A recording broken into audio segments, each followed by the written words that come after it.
up, YouTube? I know I'm crazy, right? I'm arrive and the building. What's going on to you guys, man? Don't forget to come in the live today. Don't forget to come in the live, man. I am just messing with stuff, playing around with stuff, touching the wrong thing, doing the wrong thing. You know how it is, man. Hey, man, it's Sunday, man. So I got to be a little. I'm playing. I'm setting up some stuff on my computer, then I disconnect, connect, this, that, a whole bunch of stuff. So you know how it gets, man. You know how it get crazy. Come on alive and hit the like button. Um hit the intro button, but did not activate my output audio. So sorry for you guys who saw the intro playing and no sound. Anyway, I'm here, man. Good evening to everybody. Good evening to everybody. How are you guys doing? I'm in the building. You know what time it is. You know what time it is. You know what we're going to talk about today, man. I want you guys to come and hit the like button. Shout out to everybody that's coming in, man. Shout out to Hector. Hector is in the building. Hector is parked up at a pilot rest stop in Martinsburg, Virginia, West Virginia. So yeah, we got Nick out of Memphis, Tennessee, one of the richest lady that live in Memphis. Nick got so much money, man. I'm telling you. Shout out to Mark the mentor. Mark is at the gym. Mark is at the gym getting his 6 pack ready for Miami in the summertime. He's building up them 6 packs, so he can be down in Miami walking around with no shirt. So all them girls be like, "What's up, man? What's up?" You know what I mean? Hey, man, if you're coming alive, man, hit the like button. You know what time it is, man. We're going to have a discussion today. Shout out to everybody that is in the live and everybody that's coming in the live, man. Don't forget to hit the like button. Man, listen, don't forget to like, subscribe to the channel, hit that notification bell. I'm going to talk about dispatchers today. But before I get into that, man, I want to give a couple shout out because last week, we got Ray in the building, we got Tony, we got Eugene, we got Mr. Young, we got everybody's in the building. But yeah, last week I had a live, man, and I just wanna jump on real quick and give a couple shout out because last week I don't remember if I say it, but I just want to say shout out to the box truck couple that was here. Thank you guys for the super chat. You know what I mean? The $50 super chat. Thank you, Mark, the mentor, for the super chat for $50. Thank Big Vic TV was here. Thank you for the super chat, $50. And BCSA Box Trucking, he was here. He did a shout out, you know what I mean? But yeah, I just wanted to shout out to you guys. You know what I mean? I was in the middle of, you know what I mean? So we're here today. I'm gonna be talking about a subject that a lot of you guys, and I'm gonna be just breaking it down. Next week I might come back and do a part 2 of what I'm gonna do today, but I'm gonna just give you guys an idea what to expect when you are going into this box shop business. A lot of people, funny enough, as much as there's a lot of information on the internet, whether it's good, the bad, or the ugly, there's a lot of people who are still don't understand certain concept when it comes on to this boxer business. So today, shout out to Devante. Shout out to you. A lot of people don't understand, and I'm going to try to protect people like Devante who are new. When you're ready to come in the box shop business, I want you to pay close attention to what I'm going to say today, and hopefully you guys can make better decision. Okay, now I am going to ask people who are watching me to do me a favor. As I go along in the live, I'm going to be asking you guys to do me a favor. I want you guys to interact with me in the chat, because the subject I'm going to be talking about today, I want people to understand that it's not something I'm making up. I'm not trying to create content, and you know what I'm saying? So what I want people to do is I want you to share your story about dealing with dispatchers. And I want, and if somebody hear me say something that you have experienced before, just drop it in the chat and let other people know um, that what I'm saying is factual stuff. Because at the end of the day, I want to get the story out. I want a lot of people to understand that running and buying a box truck, yeah, that's one phase. You get what I'm saying? Getting your, listen, guys, getting your authority, buying a box, starting an LLC, getting your authority is one phase. Okay, that's phase number one. Phase number two is when you start to get your vehicle. Okay, phase number three is when you start to have people around you that's going to help you to grow your business and earn that capital. There's three successful phases that you have to go through when starting a business. This is why the three things that will make a person or break them is who you hire, how much money you got in the bank, and what you have to use to do to get the job done. Okay, if you're a plumber and you go buy a dollar store tool, you ain't your tool gonna break on you while you're working. Okay, if you work at the if you're an electrician, the same thing. You buy cheap stuff, yeah. So if you buy a cheap box truck and you buy, I heard people buy trucks. Listen, man, there were people that wanted to come in the box truck business so bad in the pandemic that they were buying trucks that were being worked on in a mechanic shop. That's how crazy people are going for these box trucks. So, hey, man, you know, you can't, I'm just telling you, you get what I'm saying? So, we're going to talk about it today. You guys know, just hit the like button when you come in, hit that like button. You know my style, man. No like, no live, man. No like, no live. Okay. We're gonna talk about dispatches today. Now, I want to say a couple things before I start. Okay. I want to say this to people like, um, I don't want people, because sometimes um, you gotta be very how can I put it? You gotta be very discerning, and you gotta be very where you take it, you gotta be very discerning, and you gotta be very aware. You know, you gotta have quick awareness. Okay. So let me just say this, man. When I come on the internet and I say stuff and I tell people the truth, okay, I am not doing this because I get pleasure out of it. Okay. I am doing this because, one, I want people to understand the consequences of your action as a person, as an individual, and the action you have as a business owner. Okay. So, this is why I say certain things, certain subject and topic and things that I talk about. A lot of people will not, they don't like what I say. Some people email me and say, you know, it's the way you say it. It's nothing is wrong with what you're saying, but it's the way you say it. Okay, cool. I don't tell people the stuff that they want to hear that makes them feel good. Okay. I don't do that. If you want somebody to tell you the lollipop, sweet candy, sucking on some sugar candy, or always going to buy sweet donuts, this is not the channel. I'm telling you that right now. Okay. Over here, we deal with Scotch bunny pepper one day. Another day, we deal with some cold ice in your mouth. You get what I'm saying? And next day, we deal with some hot cup of tea in your mouth. You get what I'm saying? That's what we deal with over here. It's very uncomfortable over here. So I said that to say this, that whenever I do a live, I don't, and I'm not trying to be rude or anything, I don't want people to, what you would say, like,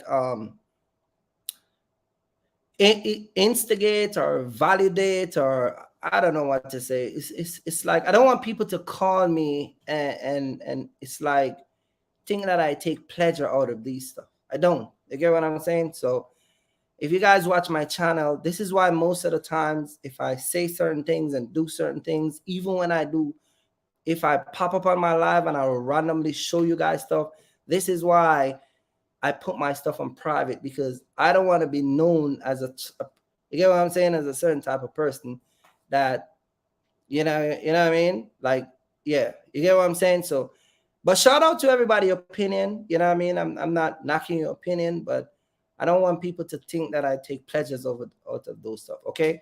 Anyway, man, shout out to everybody. We're going to talk about the dispatchers because they're one of the next biggest criminal in America. We're going to talk about them today. They like to take advantage of the box truck community. Matter of fact, the trucking community in general. But I'm going to be focusing on just the box truck. Shout out to Jerome. I am going to be focusing on box truck because that's what we talk about over here. I'm going to break some stuff down to you guys. This live is going to be up so you guys can rewatch it. If you miss it, just rewatch what I'm saying. Okay. Pay attention to what I'm going to say, because the things that I'm going to be saying and talking about today, these are some of the things that dispatchers don't want you to know. I'm going to be showing you certain things these people don't want you to know. And these are some of the things that I'm trying to let you guys avoid. Now, I was doing some research and gathering all my content and information and just wrapping up everything to put this live together. Okay. Shout out to Steve. Shout out to District Boss. Welcome to the live. Hit the like button, man. And one of the things that I find that was interesting is everywhere I went on the internet, it keeps leading me back to Facebook. It keeps leading me back to Facebook. And I'm going to tell you guys what I was doing while I was getting together with this whole entire, dispatcher thing. Okay. So let me give you this. Let me talk to you guys about this whole entire dispatcher thing. Okay. And when the pandemic started, a lot of you guys know that people were promoting box truck business and talking about box truck, and people was running in record numbers to buy trucks, and people were getting a PPP loan and just walking to dealership and riders and Penske and budgets and just buying up these trucks. Well, guess what? A lot of people don't talk about. Also, shout out to Eugene. What a lot of people did not know also was that a lot of people decided to start a box truck dispatching company. Did I say that right? Let me put it a different form, but I'm going to tell you. Some people run to buy a box truck. Some people run to go get a rental. And some people run to become a dispatcher. You get what I'm saying? Because again, just like how you got people who are running to get box truck and running to get mentor, you have people who are running to get rental and then running to get mentor. You got people who are running to get box truck course so they can come and rip you off. And I'm going to talk about that. Shout out to Marcus. You get what I'm saying? Shout out to Marcus with the Hellcat. Mr. Marcus got a black Hellcat with black wheels. And he tells me that one of the tire in the back is about $350 because every day you got to do a donut. I'm just messing with you, Marcus. Oh, man. Smash that like button, man. But people were running to get these dispatch course, just like how everybody was running to get a box truck. You know what I mean? I saw a video on YouTube today. Come and learn box truck course. Dispatching course. Only $500. So people were paying $500 to take a course, or they buy the same course from Fiverr where Mark the Mentor talk about, where people were buying course for $5. They were, watching them, reading them, and then they quote unquote get an LLC. So listen, guys, When you guys was running to get your LLC to get a truck, they were running to get their dispatching course to get an LLC to get their dispatching, their dispatching business going. So it's the same thing. This is why the internet blow up with so much dispatchers. And this is the number one reason why we find so many double broker. I have seen double broker and record numbers. And let me say this. The FMCSA just passed they're changing the rule now where they're cracking down on people who are becoming double brokers, because what happened is people were going to get not only their LLC, but what they were doing was they were applying to get their authority, which is their MC number and DOT. They were getting insurance. They were charging people 20%, 15%, 7%, 10% to lease on to their authority, so they can make not only money from the 10% that they're charging you, but they can charge you. They were making money from an extra 15% for you using their authority. And then they were charging you for all the extra fees, like they were charging you for a booking fee, bookkeeping fee, where they were factoring on behalf of you. They were charging you guys a whole bunch of fees, and a lot of people did not understand what was going on. Because think about it, you got a guy come out here, never own a truck, and he run and go get a truck, and he run into Facebook and run into some new lady, and she's charging all those fees, and he's thinking, oh yeah, it's a normal. Yeah, it's okay. She's charging me 25%. I guess that's the going market price, not realizing that they were getting ripped off. Guys, listen, man. Listen, I sit down sometime and I just observe and absorb the information that I see around me, and I just shake my head. I can't believe the stuff that some people allow to happen to them. You get what I'm saying? So you guys started a business, then you run on Facebook, Instagram, you come on YouTube, and you see these, they're everywhere. They just like how you have people who are starting a business, claiming they're box truck people, driving for 2 weeks. You have people who were getting an LLC, new authority, and they were running and telling people, come and join my dispatching company and I will get you a load. So we're going to get into that. And this has created some of the biggest criminal that I've ever seen on the internet. And a matter of fact,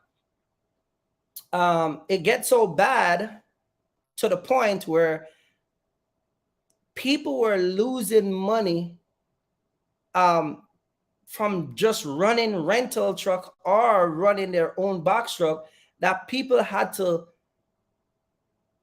were picking up a load from here, going to Colorado because the dispatcher sent them over there, and they were losing so much money.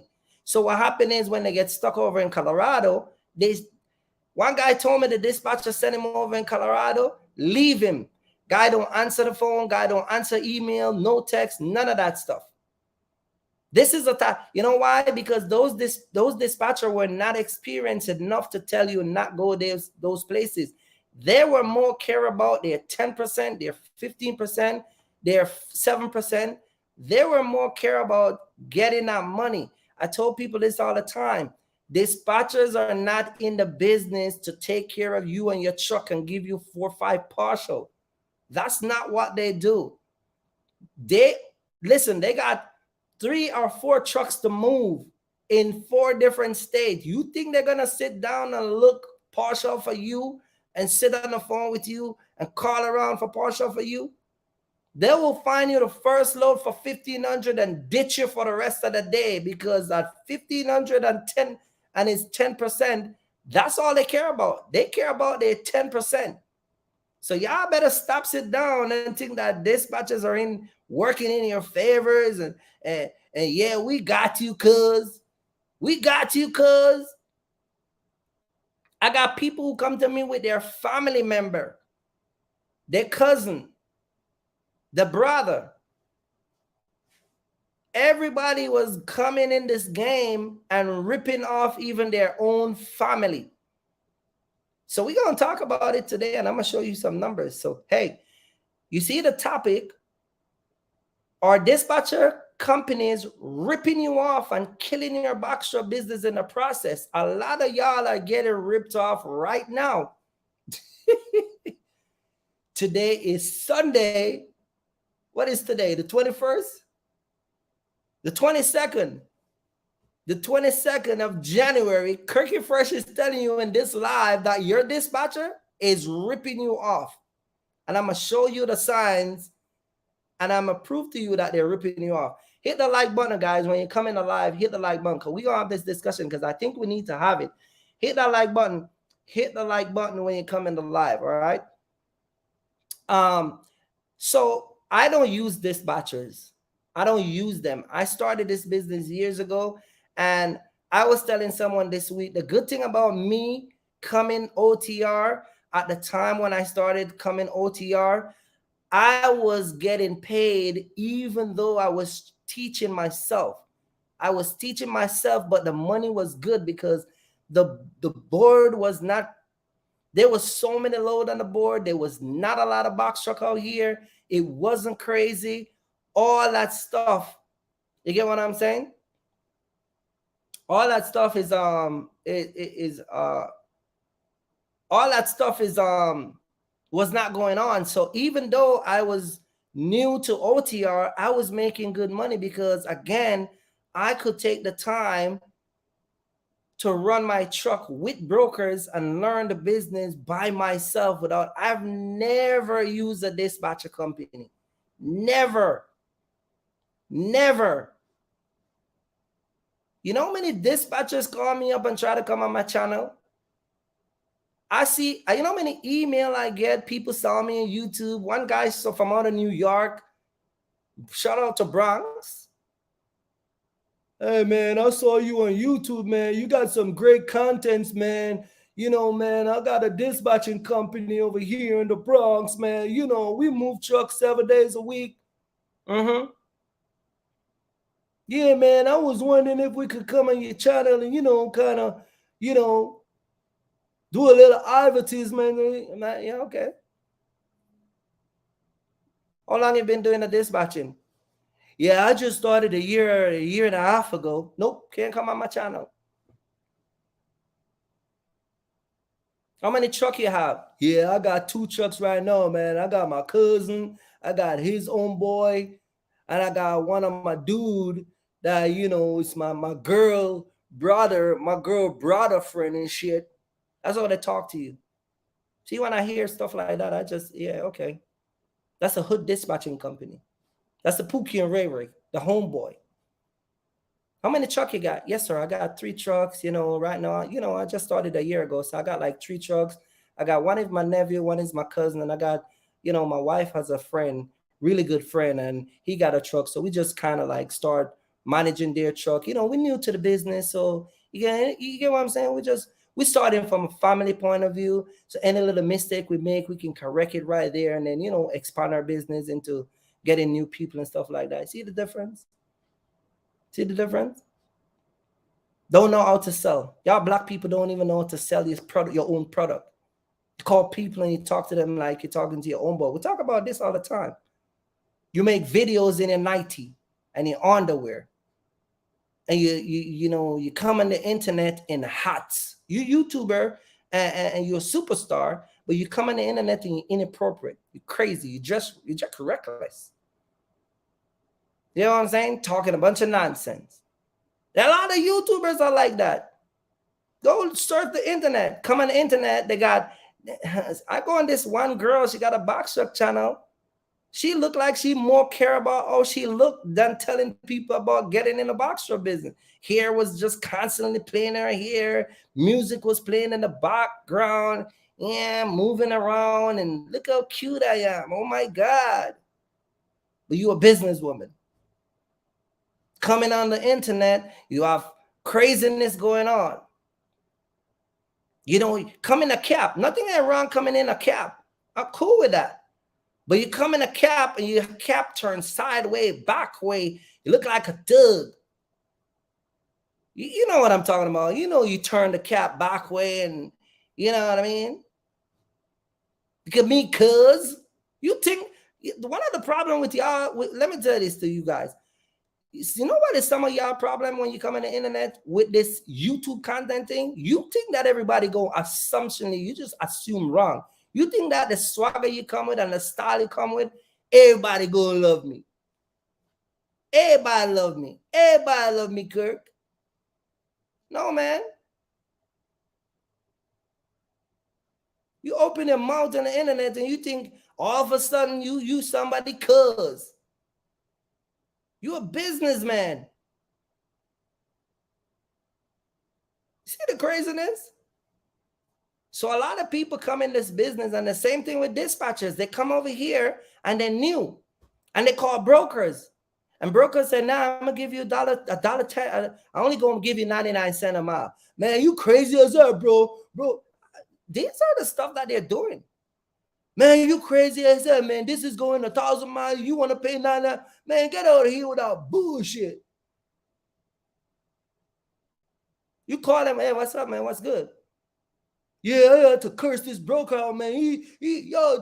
From Jersey down to Miami, you want to pay me a 99 cent a mile, man, to tell that dude, go to hell.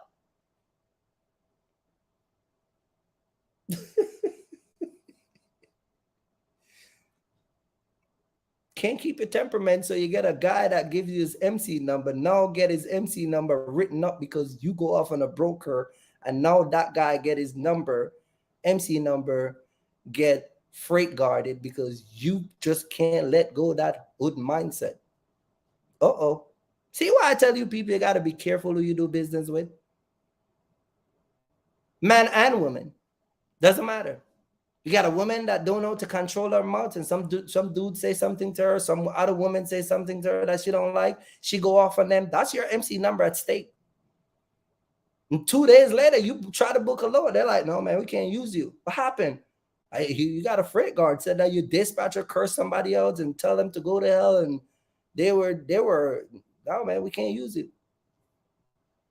Man, that wasn't me.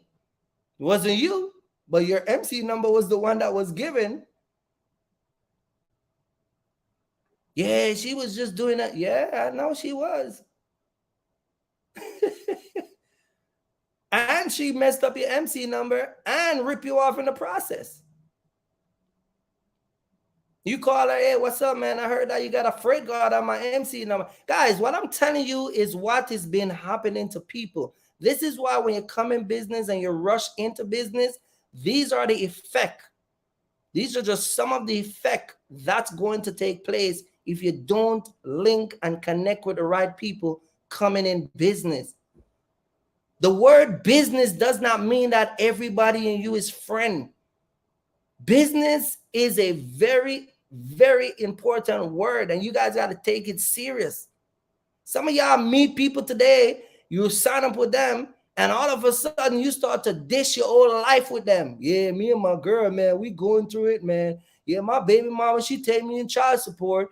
My first baby mama, yeah, I had to let she go because she went back to her old dude. Shit, stuff that ain't got nothing to do with you getting loads. 2 days. You start 2 days ago and you over there spitting rhythm. Not realizing you're running a business. She know, your dispatcher know more about you than you know more about yourself. These are some of the stuff that people are coming out here with, and this is why a lot of our people lose all the time and always will be losing. Don't get in bed. You're running a business. You're giving a guy 10% of your money. You know how serious that is? 10% of your money to find you $6,000 to $7,000 a week in load. You over there running your mouth. Yeah, I got a SCAD pack. Whoa, what type? You're just running him out. Ain't got nothing to do with you getting a load.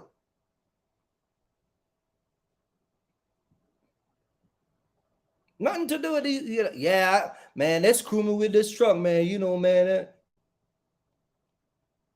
That got to do with the load. Nothing. Guys, we got to focus. Got to focus. Some of you are ruining your own entire future by using your mouth too much. Your mouth is your detriment.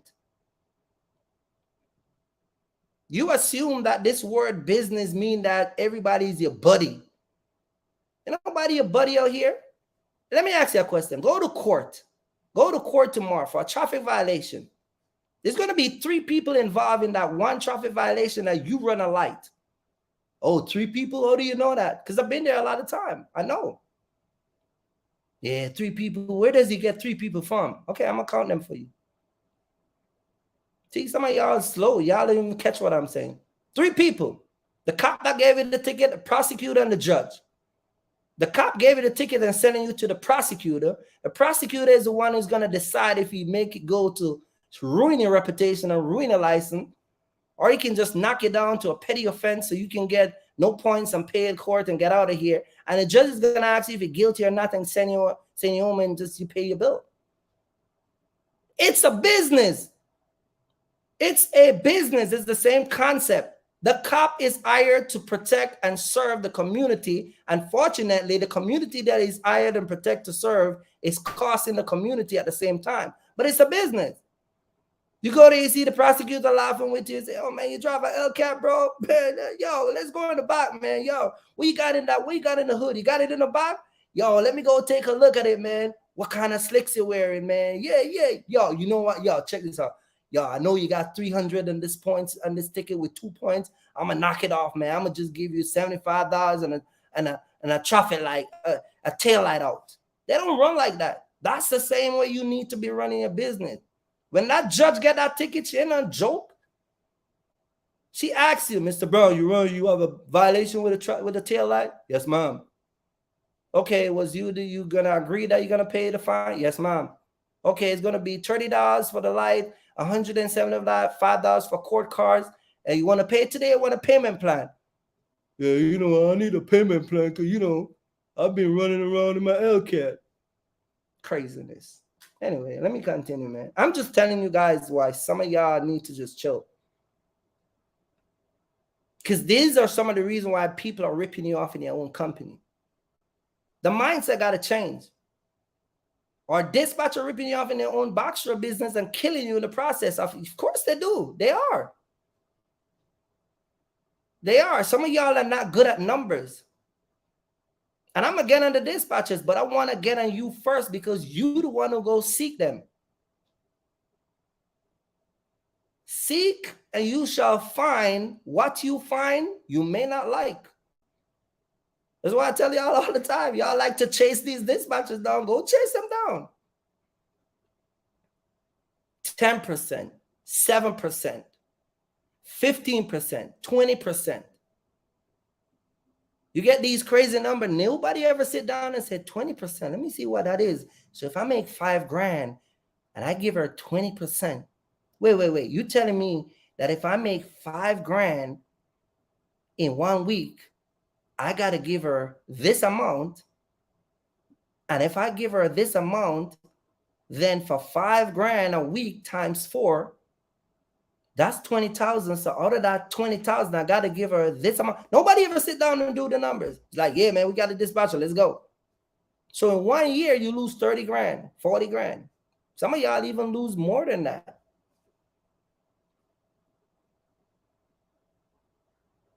It's a business. You guys have to take your business serious. It's not a joke. This is why everybody can come in the Black community and sell. And in the process of selling people stuff, ripping them off in the process because they know is if they don't know anything about the Black community, they know that y'all ain't going to take a deep and a second look. They know that you ain't going to skip a page and question anything. Yeah, it's 10%, man. Yeah, let's go. Okay. And for all you dispatchers who are taking advantage of people and ripping people off in the process, and I'm going to tell you some of the stuff to look out for dispatchers, and that can indicate that you are going to be dealing with some of the worst dispatchers ever. The worst. I'm going to break it down to you. Dispatchers are just as horrible as a lot of people that we talk about on this channel. They're only in it for the money. They don't care about your truck. They don't care about your business. They don't care if you think a dispatcher care if you look at Hector. Hector is in Martinville, West Virginia, in a pilot. You think a dispatcher, let's say Hector is using a dispatcher and it's cool. You think that guy's gonna call and say, you know what, man? Hector is at West Virginia. Today's Sunday. Let me check on him. They don't check on you unless there's a load to be delivered today. As soon as that load delivered, they're out of here.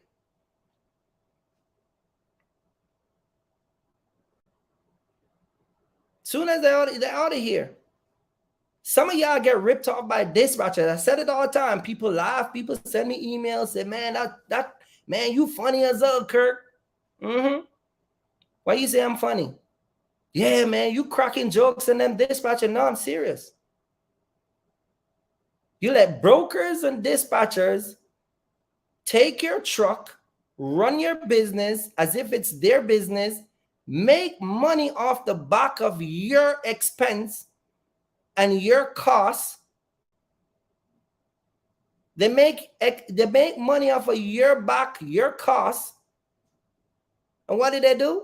Go to Miami and have a good time. That's funny, man. Yeah, okay. When was the last time you take your wife to Miami?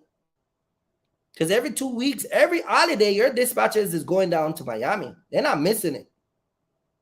They're going to Miami. They're going to Jamaica. They go to Puerto Rico, Mexico, Cancun, Mexico, Colombia. Everywhere that you desire to go, they're taking a trip off your back. Know why? Because you don't read and you don't pay attention.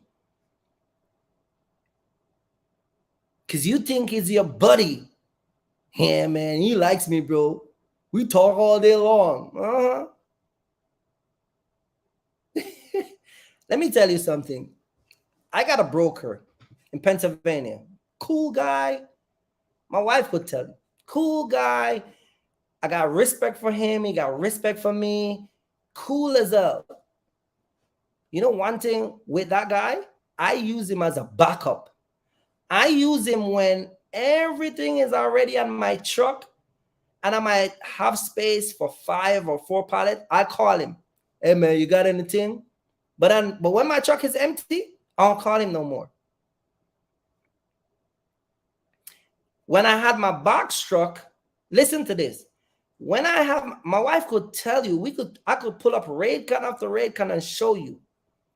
When I have my box truck, this guy would pay me $1,800, $1,900, 4 pallets with 3,000 pounds, and he would give me 6 pallets going to North Carolina for $1,200. Sometime it'd be like, like 20, like 1,500 pounds, whatever, light stuff. I get my semi. This dude want to pay me $2,500 full truckload to go to Oklahoma City. Or he want to give me $1,800, 6 pallet, 17,000 pounds going down to San Antonio. See?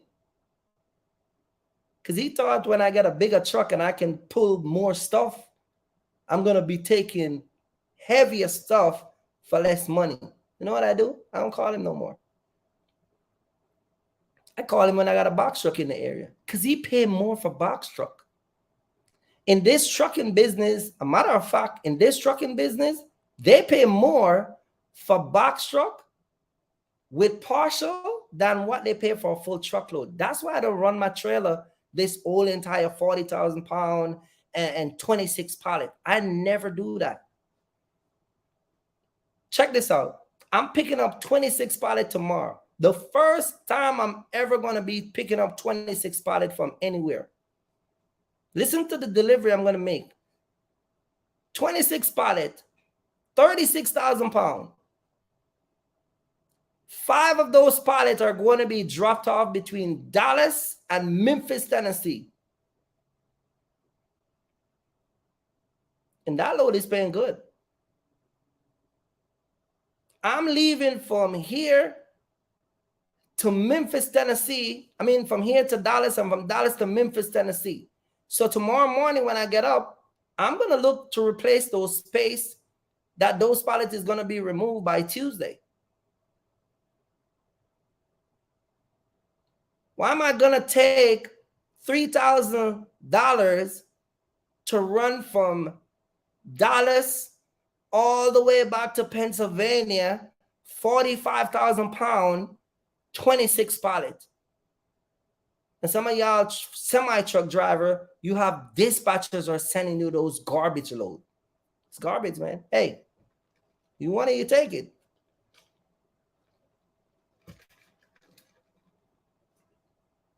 So we're going to talk about the dispatchers. I just had to let you guys know that. This is why you guys are getting ripped off.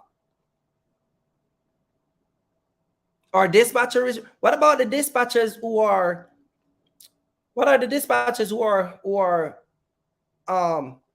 giving you guys, you turn over your business to these guys? I'm going to show you what I'm talking about. My pull-up screen up, you might not see me for a minute, but I'm still here.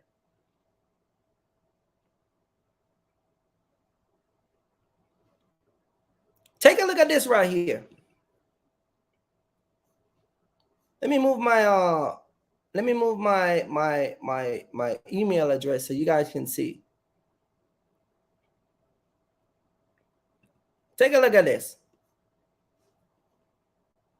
Truck Dispatching Service, BNA Logistic LLC. We dispatch for dry van, flatbed,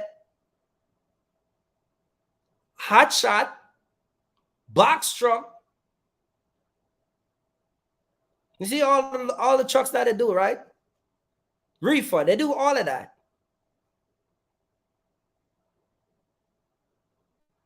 They're 24-hour. They say they got 24-hour dispatching. Rate negotiation. They negotiate the rate. They do invoice and they do factoring.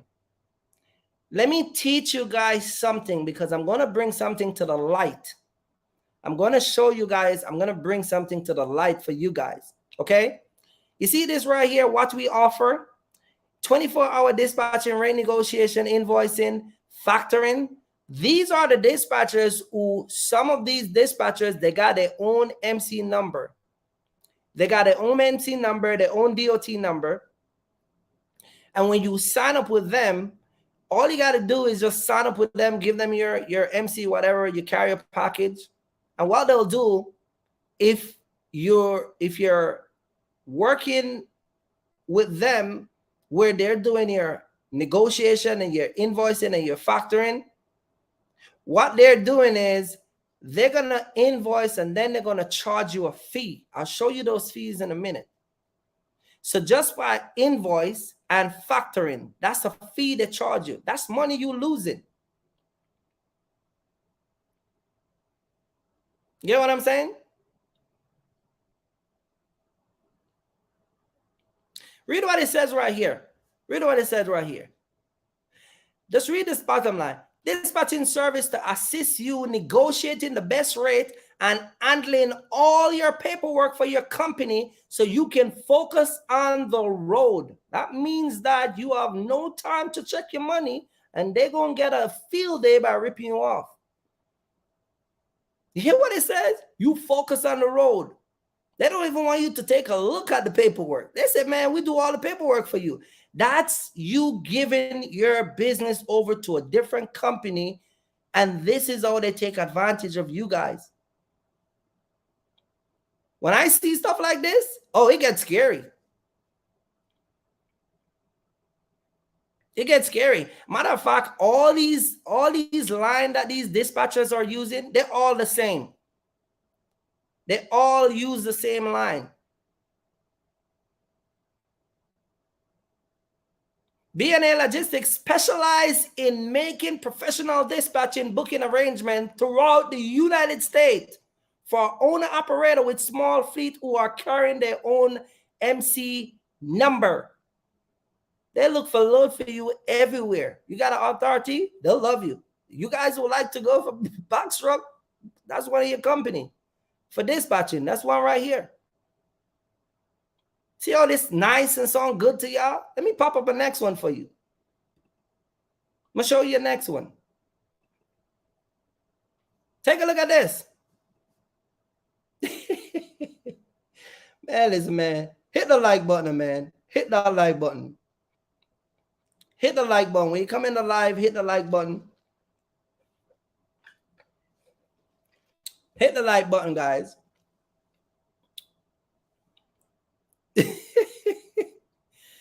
We're going to go. See, these are the things that they use to get you. You sign up and they go, got you. Boom. This one is normally used, but there are certain things in this that I'm going to show you how you give your rights away. When I tell you that I'm saying, when I say that y'all make companies come and run your business, just listen to what this ads is saying. This is the ads that they give out. Hiring box truck owner operator exclusively for 26-foot large box truck. Weekly gross $5,500. They even promised to me get you $5,500 a week. Man, I'm good at what I do, and I never promise people none of that stuff. But as we know, bunch of y'all like guarantee. As we know, some of y'all ain't going OTR unless somebody promise you $8,000 and guarantee to make you $9,000. This is why a lot of y'all still home, because you're looking for guarantee. And these dispatchers company and these freight company, they know all they got to do is put a tricky number here and you fall for it. And then they get to take your business away. Give me that authority and I'm going to take this. And then they rip you off in the process. Must own or lease or rent a clean 20/24-foot box truck in good condition with a lift gate. Must drive OTR.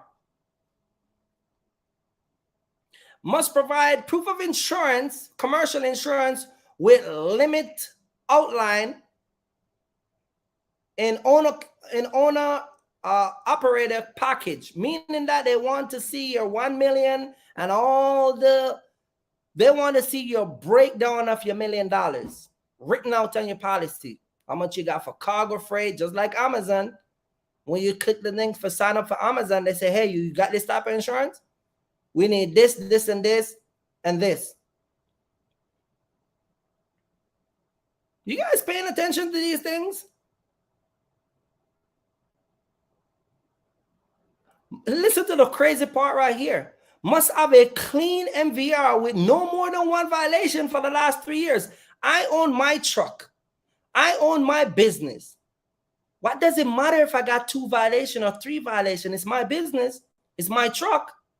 But see, some of y'all don't catch those stuff. This is like an employee right here. You're applying for a job because everything that outlined in this requirement for you to get this job is pretty much your owner operator. But the way this is turned, this look like you're an employee.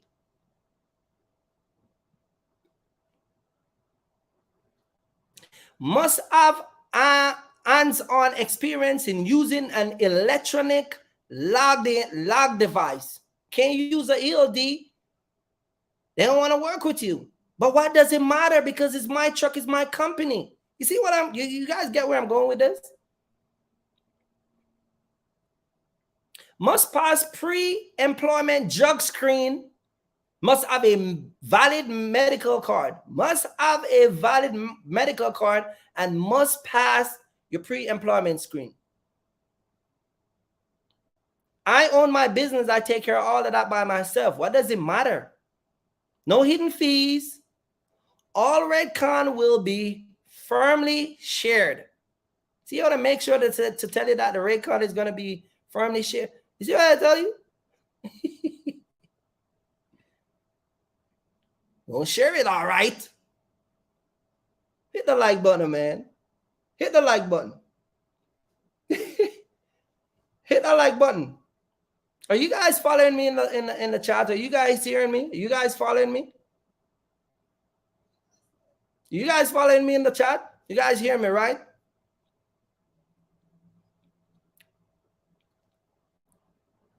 You guys hearing me, right?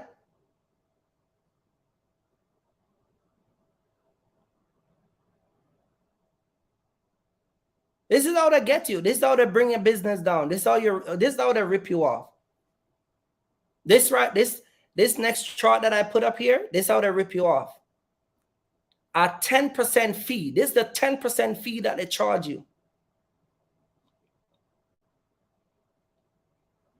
This is a 10% fee that they charge you. They charge you 10% to be a dispatcher. They charge you bookkeeping fee from $50 to up to $99. And that's a week. Every time you allow one of these dispatchers to factor on behalf of you and your company, they charge a fee of $50 on upwards. Not once a month, every week. This is why they're offering factoring service. So let's run through this number right here. We have 10%. This is the 10% fee that they charge. $3,500. Say you run 1 week and make $3,500. Your dispatcher gets $350. You run $3,500. You probably just look. Tomorrow is Monday. He probably get this truck moved by Wednesday with 1 load or 2 load by Monday. This is like this $3,500 a week is like from a Tuesday to a Friday. Then he get $350. Then the factoring fee, which you and them don't have a control over, they don't pay for your factoring fee. So you pay another $105. Remember I told you about the bookkeeping fee? You still got to pay them $50 on top of the $350 for the bookkeeping, because that's a separate service. They do the invoice on behalf of your company. So they get $400. You have $3,400. Then there's a $3 ACH fee. That leave you with $2,992. Now you got to go in here, and you're a little inexperienced. You burn about $1,200 in gas. See why I tell y'all some of y'all wife gonna leave you? You coming home with $2,000 every week or $3,000, she gonna leave you. Take a look at this next one, $5,000. Yeah, you got a good week. She get you $5,000, but she get $500 out of that right off the back. Matter of fact, she gonna end up with another $550. So she end up with $550. He ends up with $550. Then your factoring fee of 3% is $150. ACH $3. You walk away with $42, and then out of that $5,000, you spend about $1,500 in gas. You see why partial is so important? See why partial is so important? Because these type of rates right here, you're not even running partial. Look at this $7,000 guy. $7,000, dispatcher got $700.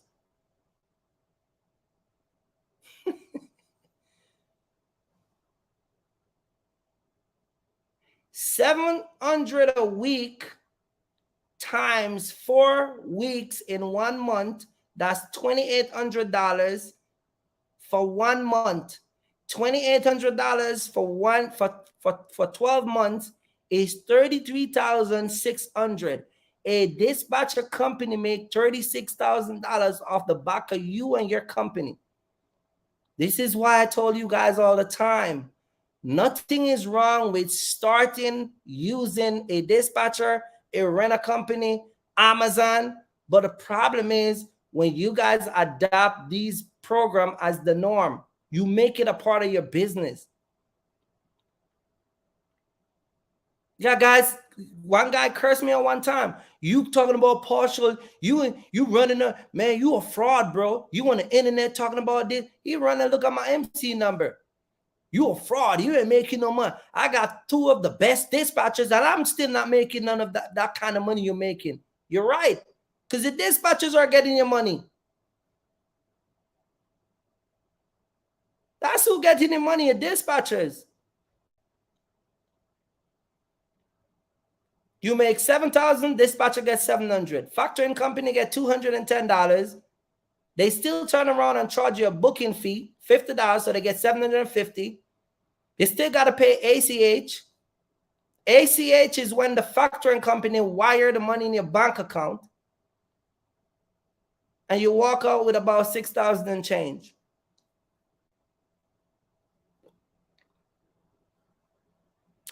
You have dispatchers who are charging you guys these type of fee, and they not even have the good load board. They using the $80, $70. This is why when you guys pay these people and your truck don't move, because they're using some of them are cheap. Just like how some people on the internet, some people come to the internet to get information and don't want to pay for it. Is the same thing. You got dispatchers who come on the internet and don't want to pay to get the right tools to work. And so what they do, I talked to a dispatcher one time,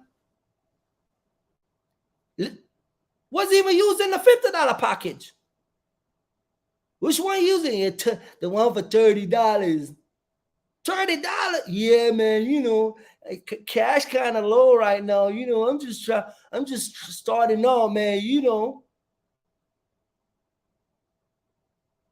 Can imagine your dispatcher are using a worse package on the load board than what you are using. I'm using the $80 and $90 package. My dispatcher is using the $39.99. I heard of one guy, he was taking people username and password for their load board and was using it and not paying for his load board because his was the garbage. This is why some of y'all stuck. This is why some of y'all don't get no load for days. You can't make this up, man. Stuck.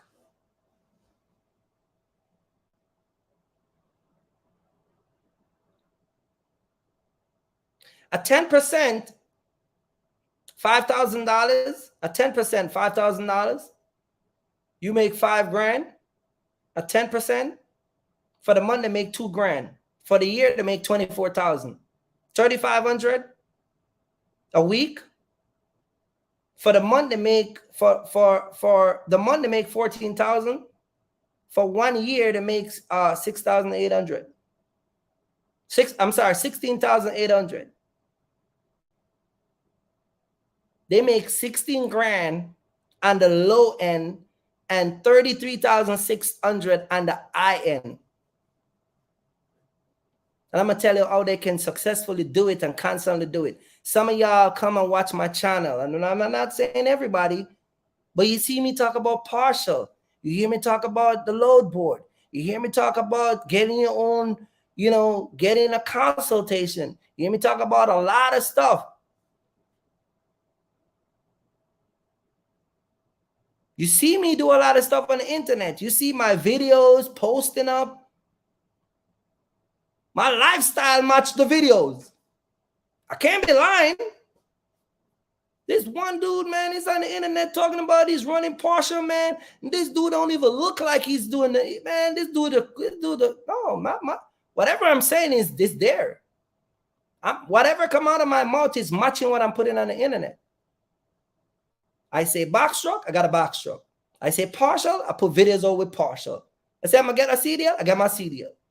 I say I'm gonna get a semi and run partial, I get the semi Listen, I get the CDL, get the semi, get the phone, make the videos, and post it on the internet. You know what? Some y'all see all of that. We ain't gonna do nothing with him. Nah, I ain't gonna pay him. I ain't gonna pay him for nothing. I ain't gonna pay him for no consultation. Man, I'm still struggle with my dispatcher. You see it all. And that's why I said the other day. Remember when I was in the live the other day and it says no amount of evidence can convince an idiot? Remember when I said that?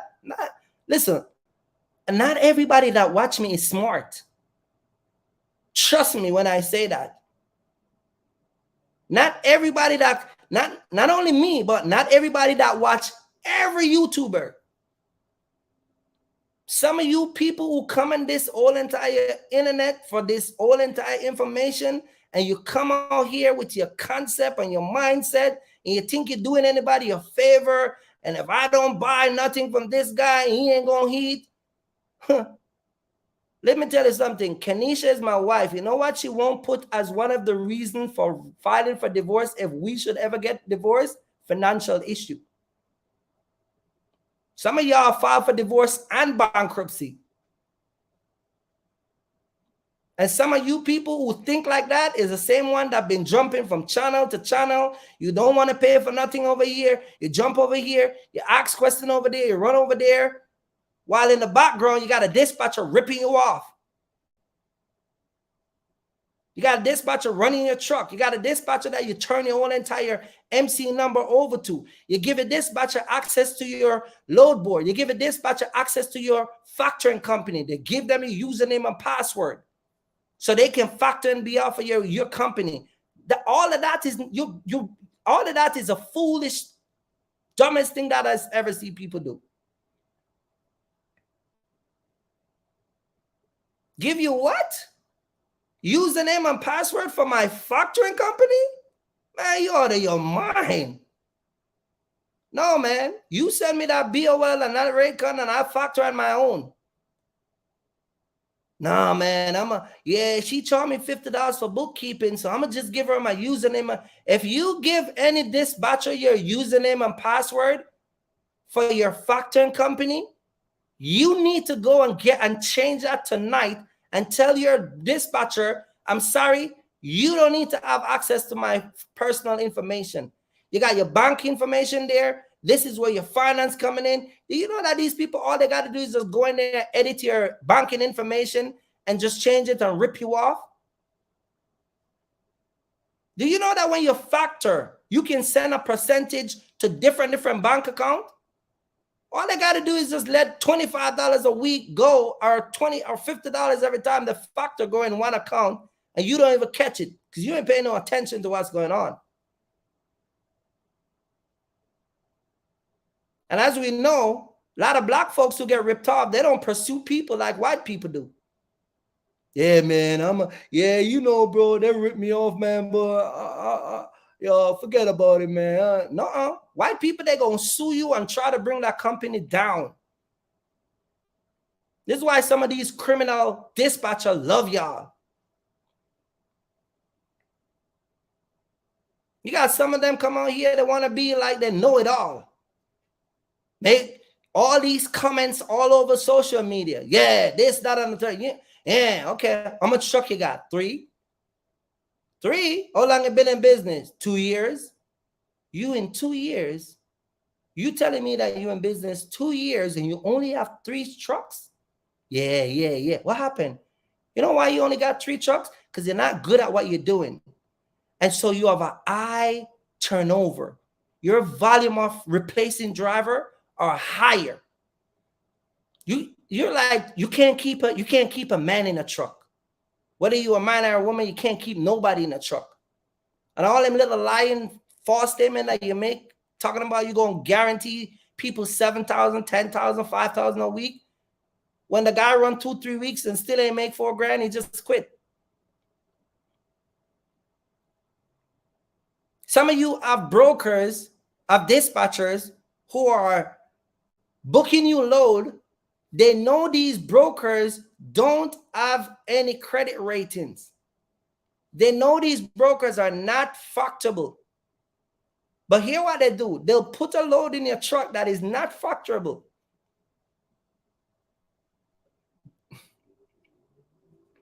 I ain't gonna say nothing, man.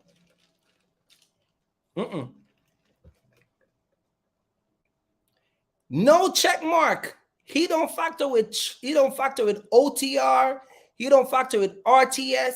He don't factor with Triumph. But they put that load in your truck knowing that this guy doesn't factor. But one thing one thing I guarantee you, when Friday come, they will never say, you know what, man, I'll give you a load that we don't sure if this guy is gonna pay. So for that load, I'm gonna wait until I get that money. I'm gonna wait until I get that money, then I'm gonna take that money.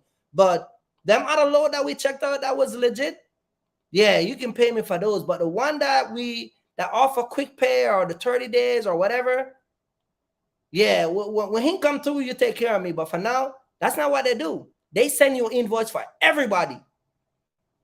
So when the company doesn't pay, you the one that get burned. And they walk away with their 10%. That's why a bunch of y'all companies are going down in the ground.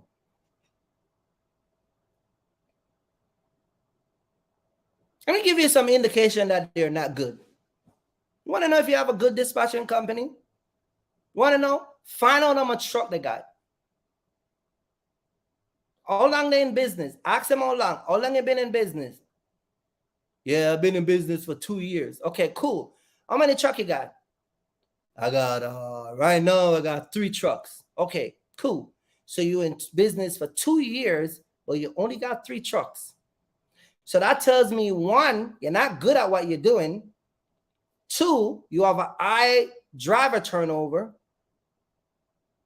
Because everybody that comes eventually find out that what you tell them you're going to get them, that you're not producing that. You get what I'm saying? And 3, you're just in it for yourself. You don't really care about the truck drivers. You want to know? That's one of the ways. Then another way you can find out, if they offer you packages and training and all these other stuff, and they're always changing the price. 2 years ago, their price was $300, but now it's 50% off.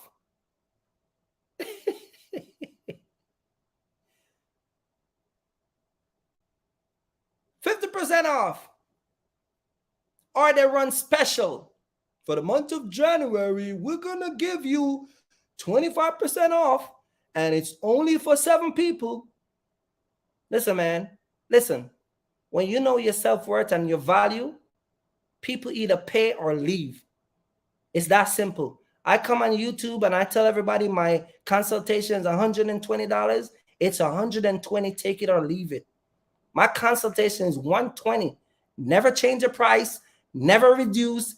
I don't run special. I'd rather give it away. Listen, for the month of January, I give away over $3,000 in gift.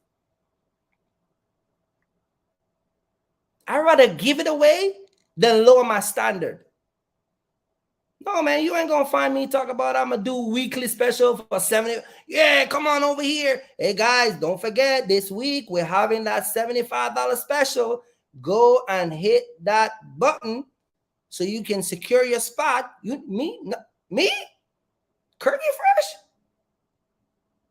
Fresh? Me? No, man. The price is a price. Go look at my website. A year ago, partial is $550. $550 a year ago, still $550.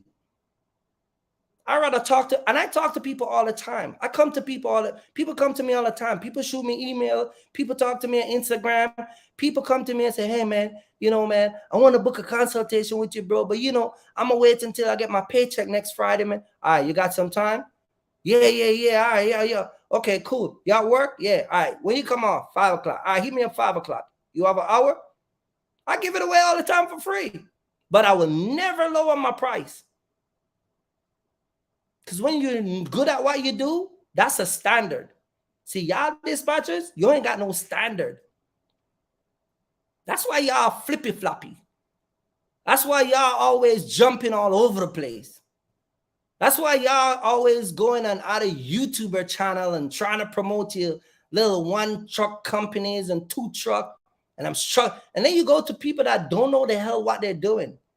Everybody, you don't know what you. It's funny. Oh, they don't know what they're doing, and the people that promote their channel and promote them worse don't know what they're doing. See how everybody attract each other? I'm dumb, so I'm gonna attract a bunch of dummies to promote my dumb business. So it works.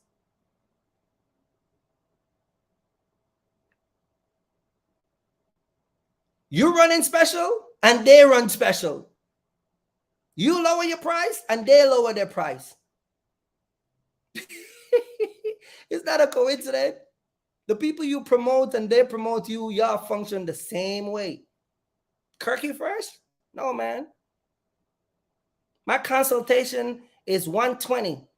My mentorship is $2,850. My lease on is $2,500. The list goes on and on and on. You will never see me lower my price.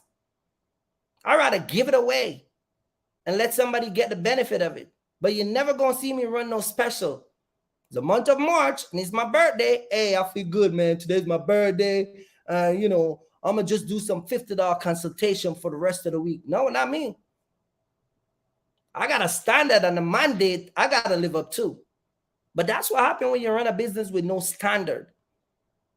You don't have no standard, and the people you promote your channel and your business don't have no standard, because y'all do the same exact thing. You lower your price, they lower their price. You give 50% off, they give 50% off.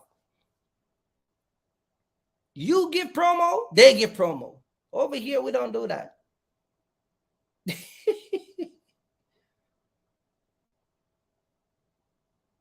You only got 3 truck. They got 1 truck or 2 truck, or used to got 2 truck. Now they're back to 1. Just like you. 1 minute they got 5 truck, and 9 minutes they got 2. 9 minutes they got 2 truck, and 9 minutes they got 1. Just like you. Y'all function the same way. Yeah, man. I used to got 4 guys, but you know, since January it's been slow, so now I only got 1.5 guy. 1.5 guy. What does it mean? Yeah, I got 1 guy. He comes out every day, but I got another guy. His wife say, you know, she want him to be a little bit closer. So you got that's 1.5 guy. And people y'all hang out with, same way. They used to got 2 trucks. Now they got 1 truck. Just like you're a dispatching company.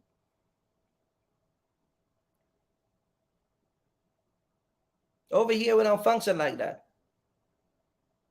Hey, Nick, let them hit the like button, man. Let them hit the like button. We don't function like that over here.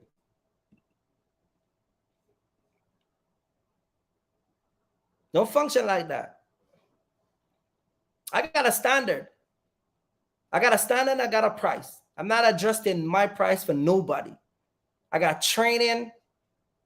And listen, I got people, let me say this to you guys. I got people that come to me and they be like, Kirk, you know, I booked this consultation, but what I really wanted to book was, I really wanted to ask you, man, I really want a partial, but I wasn't sure.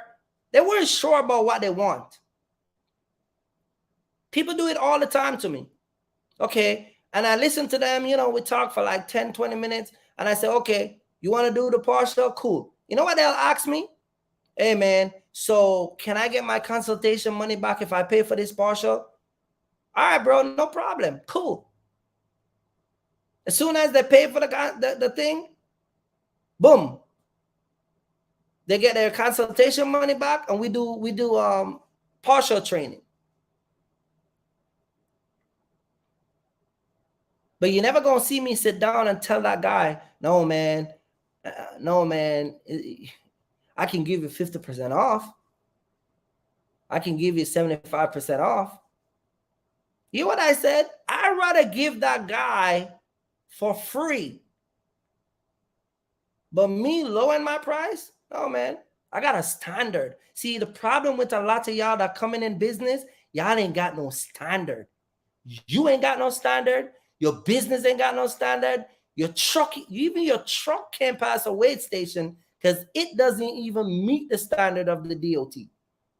Ain't nothing around you got standard. Your friends don't got no standard.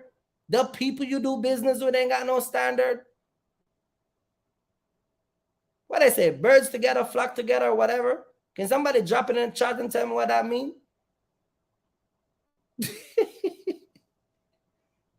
Over here is the big boy stuff, man. You want to roll with the big dogs to come over here.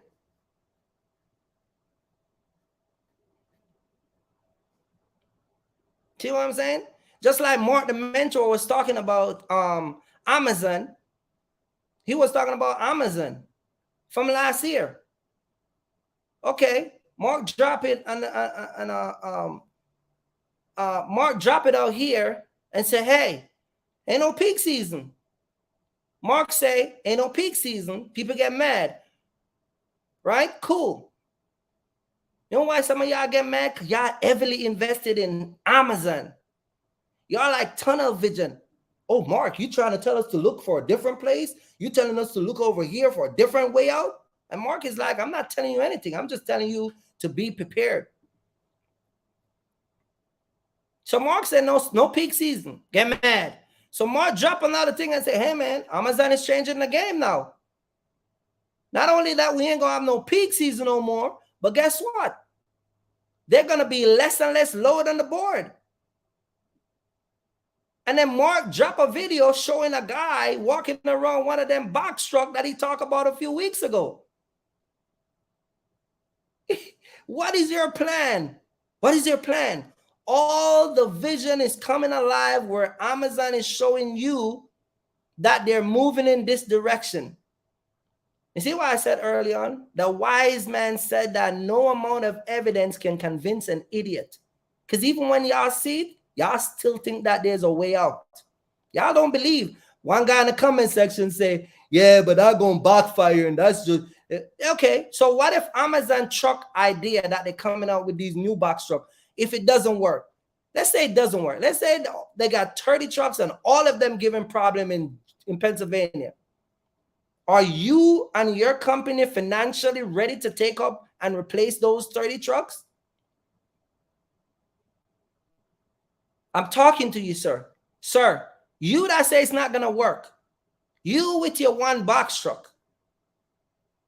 You with your one truck.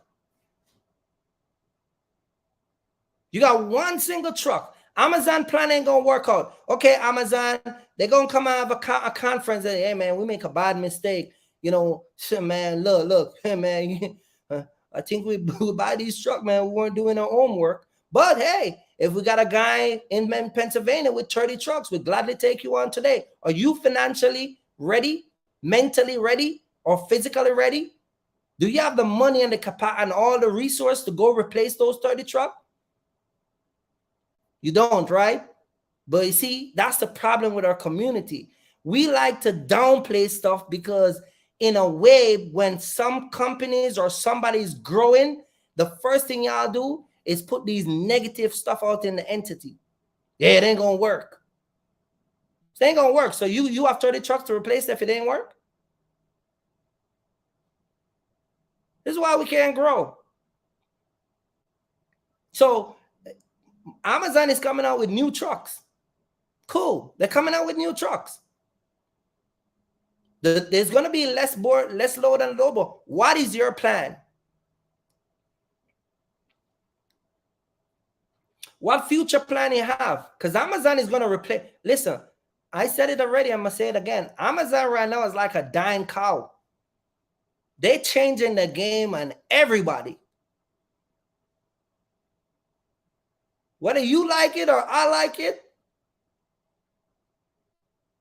So all you lazy guys, the one, you know, you lazy guys, the one that like to stay home and wash your LCAT every weekend. You like to be home with your girl and your wife because you can run a load around the board and just come back home and you home chilling out in the daytime. Because you got Amazon in your back pocket, right?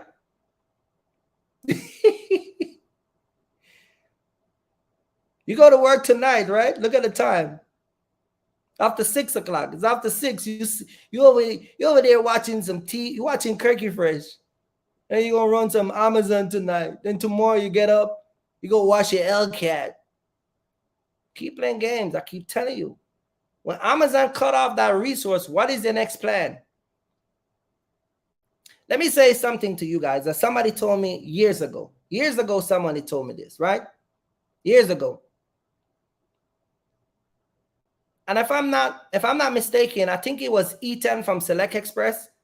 It was, I think it's either Ethan from Select Express or Mike. You know what? And these was managers and supervisors. You know what they told me? I was being offered a load to go to Albany, New York. And I think it was a rainy day. And they wanted a chair to go up there. And you know what they said to me when I told them I couldn't do it? No, I'm not driving that far. You know what they told me? They say, if you can't drive to Albany, and they weren't talking from a work, like trying to work me. They were talking about my mindset at that time. Because I was just coming in, and I was like most of y'all. You know what they told me? They say, if you don't want to drive, and you don't feel like driving, you're in the wrong business. I swear to God. You know what he told me? He said, always remember this. Always remember this. You are in the transportation business. The word transportation means travel. You come in a business where it requires you to travel all over the place. This is why a lot of y'all ain't making no money, because y'all want to come in this transportation business and then act as if you work at Target, Walmart, BJ's, you work at some construction company down the block. You run around telling people you got a box truck and a box truck business. When they ask you, how much money you make last month? Yeah, I make like $2,000. Oh, really? Who are you inspiring? You start an LLC business telling people you run around talking about got an LLC and a box truck business. Who are you inspiring? Who are you inspiring? Your wife got to constantly tell the bill gonna cut off. Baby, you know we got a cable bill to pay today. Oh, man. All right, babe. All right, man. Oh, man. All right. Let me jump on the load board. Let me see what Amazon got tonight. Let me see if I can knock out 3 loads for the rest of the week. You got a box truck. I swear to God, it's not funny. You got people who have a box truck and living paycheck to paycheck. The people at Walmart are living way better than some of y'all. Because at least they show up for their night shift. Listen, the people at Walmart and all these stores and Amazon, the same place that y'all like to go, they don't even miss the overtime when it's given away. They don't even miss it. This is why some of y'all, you can't work for certain companies. You know how many times I used to work for Select Express, Home Depot, Eastern Connection. One time they called me and tell me after I was in the Bronx, I was going to Connecticut. I had 3 stops, 2 in Connecticut and 1 up in Boston. They called me and told me to turn around because a trailer just pulled up at the warehouse and 2 pallets on the trailer need to go to Boston. I already crossed the GW Bridge. Fight the traffic. Everybody was fussing to go over the bridge, and as soon as I land on 87, supervisor called, hey man, we needed to turn around because there's 2 pallets going up to Boston and they need it. I know we're gonna have to give you extra $300, $400, but you gotta come and get it. But some of y'all can't manage that because y'all be getting mad. Mad. Yeah, I want to go home and go sleep with my girl.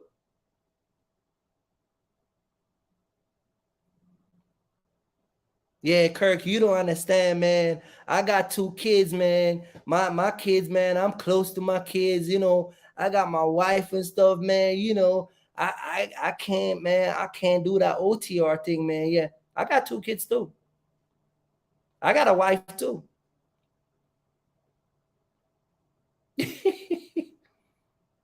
Yeah, but you don't understand, man. You see, for you, it's different though. My kids are young, man. My daughter is 3. My son he's 7. My son is 5. My daughter is 7.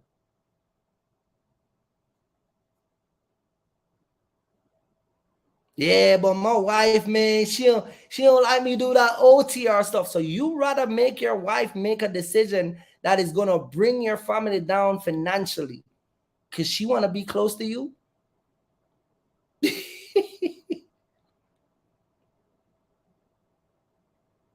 My wife would never make those statements and never say those things to me. But the day my wife said that, that's the day I leave her. Talk about me staying home and stay closer, and we're financially struggling. Man, I cut her off. I'm out. We'll file divorce paper. I'm out of here. Because you know what your wife can get?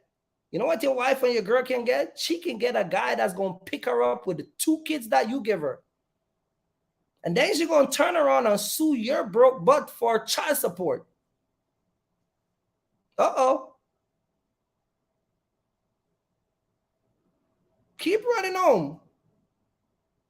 Keep not stacking your money up. Keep not financing, getting your finance together. Keep not sitting down and learn how to grow in your business. Hit that like button, man. Keep not doing it. Shout out to Mr. Young, and shout out to my man Grace Logistic. Shout out to Cool J. One of the smartest trucking guys on YouTube. Keep running home. I don't understand. Right. My wife was 6 months pregnant with my daughter. You know what I was doing? Delivery. Well, my wife water break in Kearney, New Jersey. I had to call a girl named Tia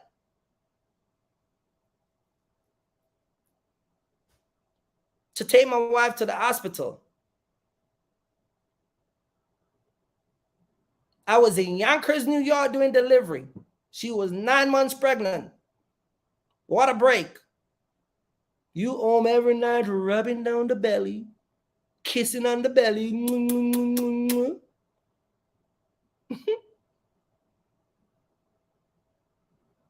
My wife called me when my son was born. She called me again, water break. I was in Dayton, New Jersey, doing delivery. Yeah, I'm gonna take maternity leave, man, because I gotta be home with my girl and shit. You know, right now she grumpy as hell, man. You broke, she broke, the baby born, and the baby broke. You ever wonder why some of y'all babies so angry? You ever wonder why some of y'all got kids and your kids just constantly crying? You ever go to the store and see some people, their kids crying for toys and just crying for everything, and you always telling the kids, no, no, I can't give you this. No, I can't give you that. No, not today, sweetie. Mommy don't have any money. No, I can't give it to you this week. Daddy doesn't have any money. You ever notice that?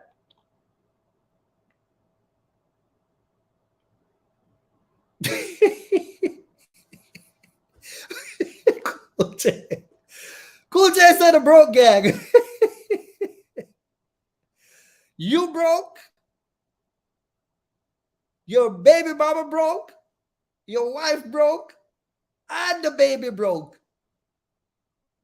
Your wife got to use the baby social security number to get a phone in her name. You got to do the same thing. You and your wife or your girlfriend racked up so many cable bills throughout the state that you got to use your little baby social now to get a damn cable bill. Craziness.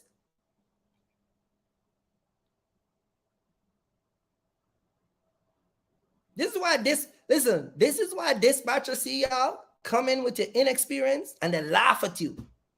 They laugh at you. You open your mouth and they got a field day. Let me tell you something.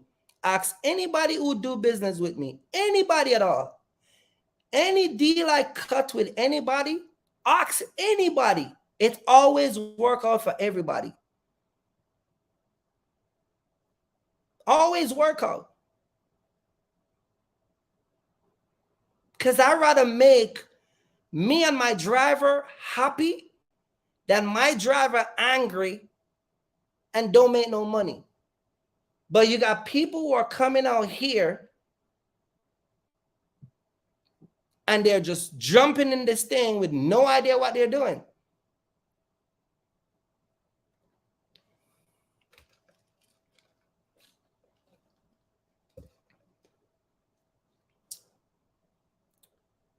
Kenneth said dispatcher charge 5%. Let me tell you another thing about 5% and 3% dispatchers. I'm glad you say that, Kenneth. Not every one of them, but I'm going to tell you another trick. And I'm not saying that with Kenneth. I'm just telling you that there are some dispatcher company that does that too. They'll offer you 5%, but then you have to sign up for a gas card. There's always some perks. Just like OTR and RTS and all these other factoring company, they lower the rate they give you, but you got to sign up for something else. That's how you get the low rate. We call that like it's like a bait and switch. Like you tell me 5%, but then when I'm signing up, you say, well, to get a 5%, you gotta get one of our gas card. They'll get you approved. Guy told me one time, if I forgot what it was, and he said, yeah, we give out XPO gas card, and you got to get an XPO gas card if you want to get that rate. No, man, I get my American Express that give me back 2%, 3%, 5%. I rock it up in 6 months. I get like over $1,200, $1,300. And then I take my wife downtown to let her drink some tequila and have a good time. I don't give these guys my money. Or take my 2 kids down to the bouncy boat. My daughter and son, they love crab. They love crab. So we just take them down to the bouncy boat, let them have a good time. Then we take them to go eat some crab and take them home. See, I get the benefit of using my gas card. I get the benefit of using my card. You don't get nothing back.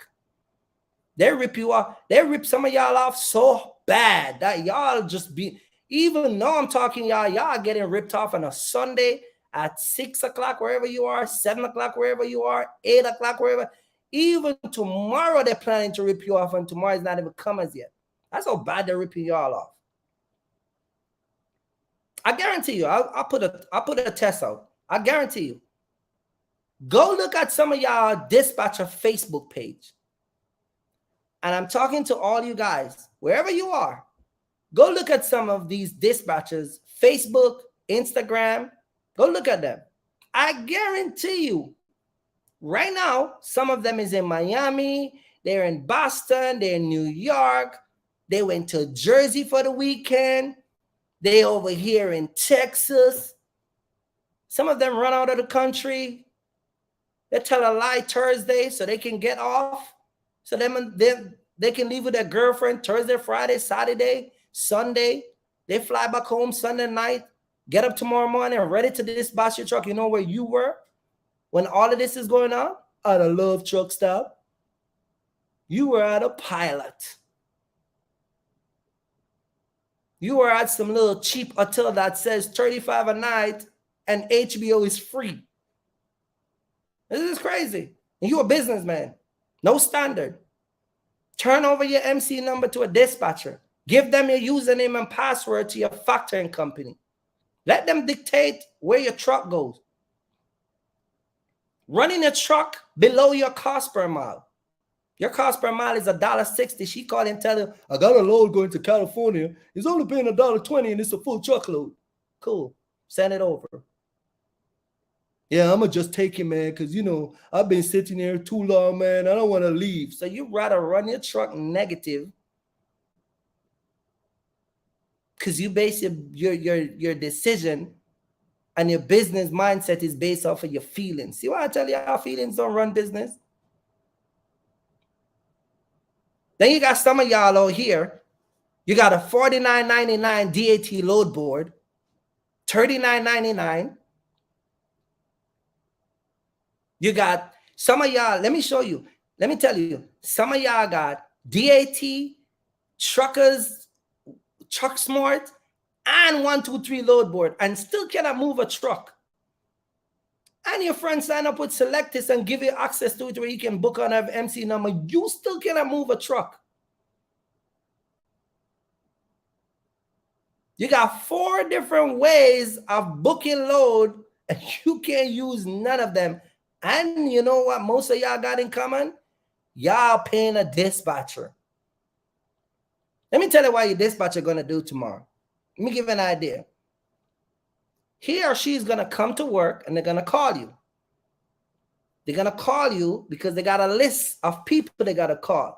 So they look at the list and they say, I got to call Tony. I got to call Mr. Young. I got to call Kirky Fresh. Kirky Fresh is in Denver, Colorado, by the way. Might be a little challenge getting him something. So I'm going to leave him for last. He's a very character guy, so he's cool. I can play with him all day long. If anything, I'll let him drive to St. Louis, Missouri, but I ain't going to tell him that yet. I'm going to let him do that tonight. But let's leave him for last. Anyway, Mr. Young is in Arizona. Yeah, so Arizona is a better spot. It's close to California, so we can let him go to California. I'm going to focus on him. I got a driver in Houston. We can get something out of Houston. That's what they do. That's what they do. And then they grab the phone. Hey, Mr. Young, you ready? Yeah, man, I'm ready. All right, we on it. Hey, Tony, you ready? Yes, sir, I'm ready. Where you at? Yeah, you know, I'm at the hotel over here in Houston, man. Close to Caddy. Because I went and checked my friend, so I'm just close to my brethren house. You know what I mean? Yeah, cool. All right, hit you back. Hey, Ray, where you at? Yeah, I'm over here in Chicago. Chicago? That's a hot zone right there. All right, Kirk, where you at? Hey, man, you know I'm over here in Colorado, man. You know, ain't nothing but mountain and desert. You know it is. I'm just here sitting down listening to the wind at a Love Truck Stop. All right, man, you know, I'm gonna get you something, bro. Don't worry. That's what dispatchers do to y'all. And then y'all jump on your phone. Some of y'all jump on your phone. You call your wife, you call your girl. Yeah, man. And, you know, Marcus just called me and he said he gonna get me a load. So, you know, I was just sit still. He got me. Then 1 o'clock, yeah, I still ain't got no load. Then 4 o'clock, yeah, he still ain't got me nothing yet. 8 o'clock, yeah, he said to go to St. Louis because Colorado is kind of slow. He know that Colorado was slow. He should have told you when you finish your reset on Friday or your reset is completed by Saturday, go back to St. Louis. So Monday morning, you'll be in a better area like everybody else. But that's not what your dispatcher company do. But you love me some dispatcher, though. You love those dispatchers like, oh, you love your kids and your wife. Love them so much that you give them your MC number, your username and password, and turn all over your life to your dispatching company. They don't care about you. That's exactly what they do. See, some of y'all sitting down and you getting a reality check. I'm just being humorous with what I'm saying because I don't want some of y'all to have a heart attack. Because the stuff I'm saying, y'all know is true.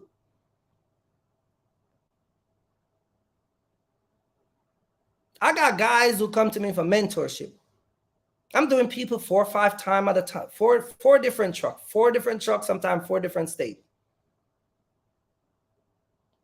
And I'm loading truck quicker than some of y'all dispatchers with partial. With partial.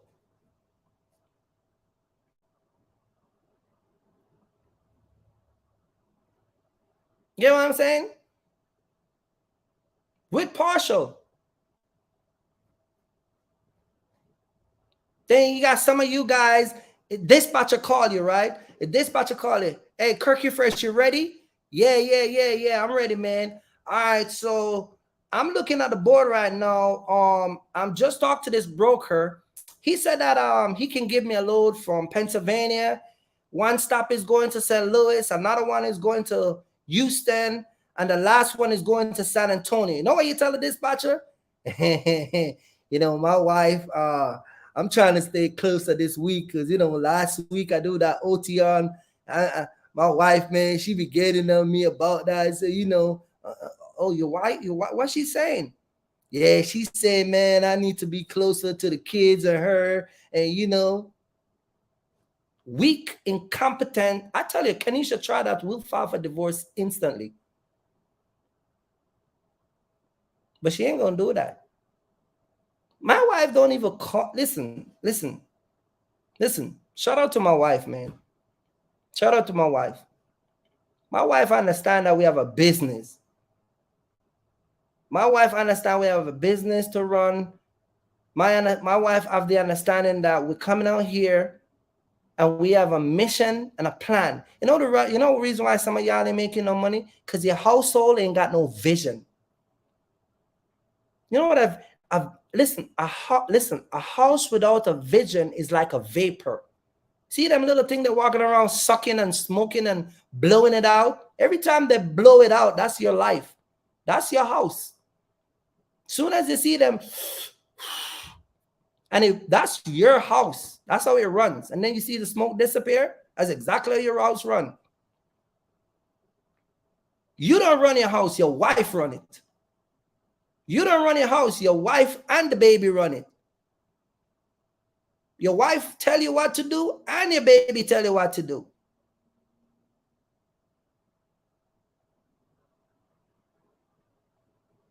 I had one time I was, doing business with this guy way before I come on YouTube. Jump on the phone and call a broker, negotiate the price with a broker, call him and tell him the price, tell him let's go get the load. Dude told me he gonna call his wife. Cookie Fresh, I'm gonna call my wife, Kirk. Yo, let me call Samantha. Let me call Samantha. Give me a minute. Yeah, Samantha, Kirk just get a load from me and it's coming out of Jersey, man, and it's going down to Georgia. But what do you think, babe? You think we should take it? What do you think? You got to get affirmation from your wife. Because you're quote unquote business partner with your wife. You ever hear some nonsense like that? We're talking about a decision that I need to make in 2 seconds. So you see why you're sitting down. Listen, you see, while y'all sitting down on the phone with your wife, let me tell you what's been taking place. Because some of y'all think the world stop when you decide to go do your nonsense. So let me tell you what happened.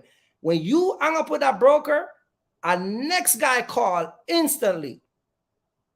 Right after you hung up, Kenneth called. Hey, what's going on? I'm calling about this load going on to Georgia from Pennsylvania. Yes, sir. It's 6 pallets. It's paying $1,800. What's your MC number? Yeah, it's 1, 2, 3, 4, 5, 6. Okay, you look good. As a matter of fact, it looks like you're already set up with us. Yeah, so you want to take it? Can you do 2,100? 21, let me see. 21. We ain't got that much in the load, but let me try. Let me ask my manager. We can do 2,050. You want it? Yeah, send it over. So you over there talking to Samantha? That's what's taking place. So Samantha say, yeah, go ahead, take it. You call about the broker. Hey, man, what's up? I just spoke to you about the Atlanta load. Yes, sir. Yeah, I'm the guy, man. Yeah, so, yeah, unfortunately, somebody just take it.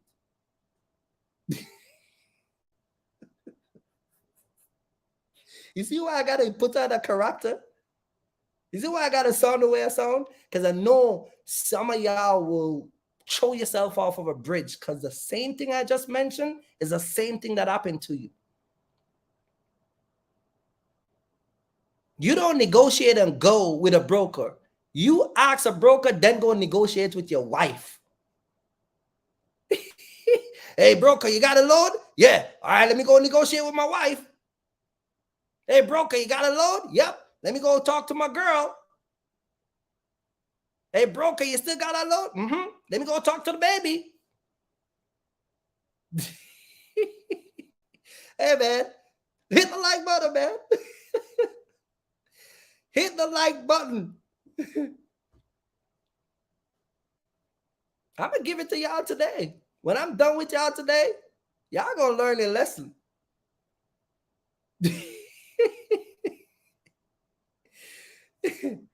You know what I mean? Craziness. Craziness.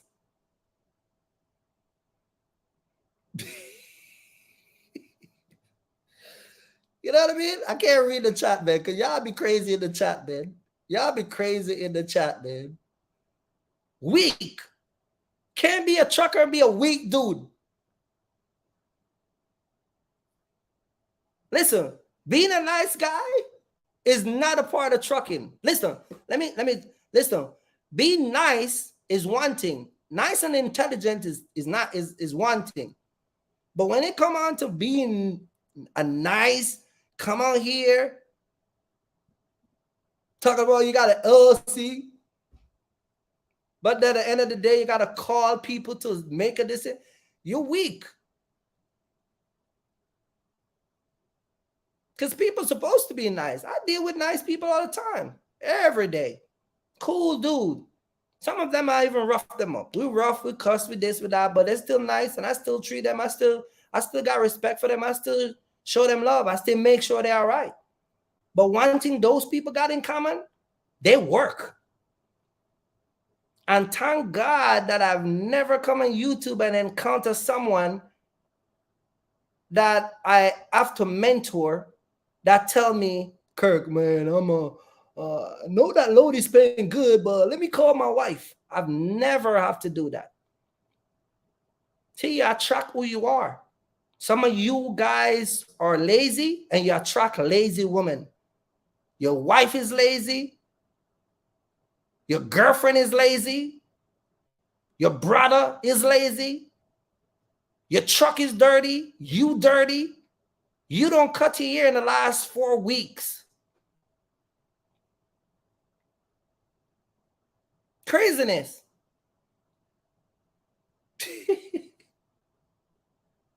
Craziness. Crazy. The baby pee in the diaper for the last 3 hours. Your wife home watching them Instagram and TikTok. You come home, the baby crying. What happened to the baby? I guess he was wet, and I didn't know it was wet, so I guess he got a little chafe up. He's burning his butt. No, mom. You were busy looking at Instagram and all the other nonsense to take you away from your child. And then your husband was over there not doing anything better than over Amazon trying to get a damn load that ain't going to pay to take care of the family expense by the end of the month. You're in transportation business. Let me give you a note. Let me give you a little note to take home. Let me give you a little note. You guys ever get a load? If anybody in the chat, if this ever happened to you guys, you can just let me know in the chat. You guys ever get a load where you have to go to a DEA facility? Just let me know in the chat. You get a load where you got to go on an airport. If you get a load where you got to go on a military base. Y'all get a load like that? Just drop it in the chat. Let me know. Let me know in the chat. If you get a load where you got to go to a DEA, if you get a load where you got to go to a federal facility or some high restricted area, just drop it in the chat. Okay, somebody do military. You ever notice when you pull up at the gate of any of those facilities, you ever notice they don't play games? You ever notice they don't joke with you? You ever notice they stand there and they look at it? Even if you are smelling nice, looking nice, you pull up at a military facility, those guys ain't playing no games. You go to a DEA facility, they ain't playing no games. You pull up in the airport to go on that air. I pull up one time at the airport to go get a load off the pickup location. The pickup location was inside of the airport. Those people don't play games. There's a lot of paperwork to fill out. Ain't no joking. There ain't no feeling. You pull up at the military, they say, sir, I need an ID. They give you a form to fill out. We're going to run a background. Go sit in the truck. It takes about 5 minutes. We call it when we're ready. You pull up at the DEA facility. They say, where you coming to pick up? You give them the number. They give you a loading dock. They tell you, sit in the truck. Somebody will bring the paperwork out. Straight business. Ain't no joking. Y'all coming out here, my wife, my kids, my this, my that, and then you run around on the internet talking about you got an LLC. I got an LLC. Your wife on the phone telling people, yeah, you didn't know my husband started a box shop business? Yeah. What does he do? Amazon. Is he making a lot of money? Shoot, maybe I need to make Junior come over there and work some money. Well, you know, girl, he just started, so we working our way up there. 6 months later, they call back. Hey, what's going on? Your husband still at Amazon? Yeah, girl, he's over there, but he's kind of slow right now. He only do Amazon? Yeah, he only do Amazon. I talked to Junior cousin the other day. He drive one of them big 53 footer. He's making a killing. Why you don't let your husband go try over the road? Girl, you know him. He ain't gonna leave me. He loved me too much.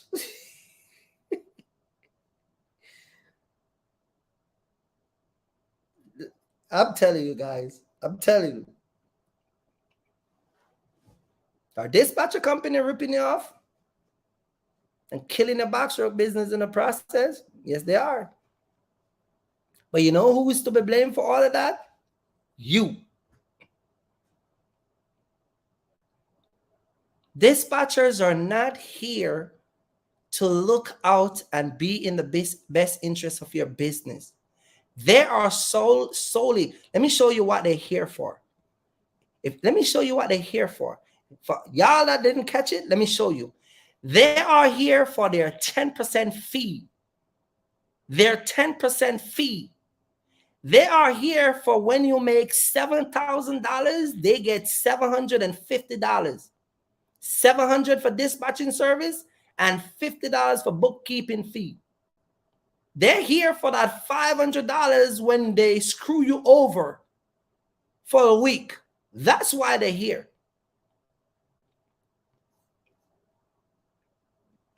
But you just love me some dispatcher.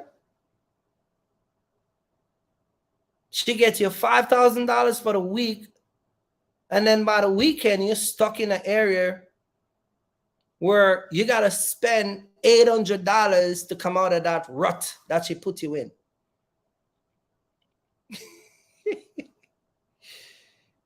You see what I'm saying? Hey, man, I'm just a messenger. This is what they're doing. Let me explain this to you. Let me explain this. When a dispatcher offer bookkeeping service, what do you think that entail? What do you think that entail? That entail that they're gonna factor that money on behalf of your company. So Kirky Fresh Transportation, I run 4 load. I send the BOL to give to her because she already got the rate card. All she do is either she sign it as a dispatcher, which is something that you should never let a dispatcher do, because every signature that is on that paper that your company name is attached to, your signature needs to be on it.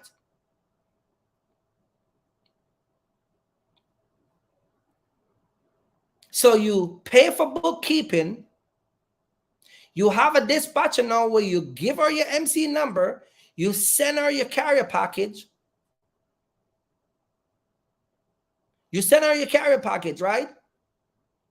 When you send her your carrier package, you send her your username and password for your factoring company. Can anybody in the live drop, if you save yourself, listen, you don't have to be embarrassed. Is anybody here that is doing that right now? Is anybody here that can honestly drop in the chat that, yeah, man, you're talking the truth, man. I'm doing that right now.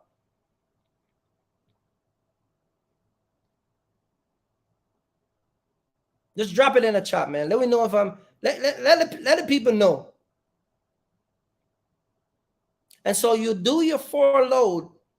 And what she does is she log in, she do all the paperwork, she submit all the paperwork on behalf of your company. That's what bookkeeping, that's a part of their, that's a part. This is why I said, look at this right here.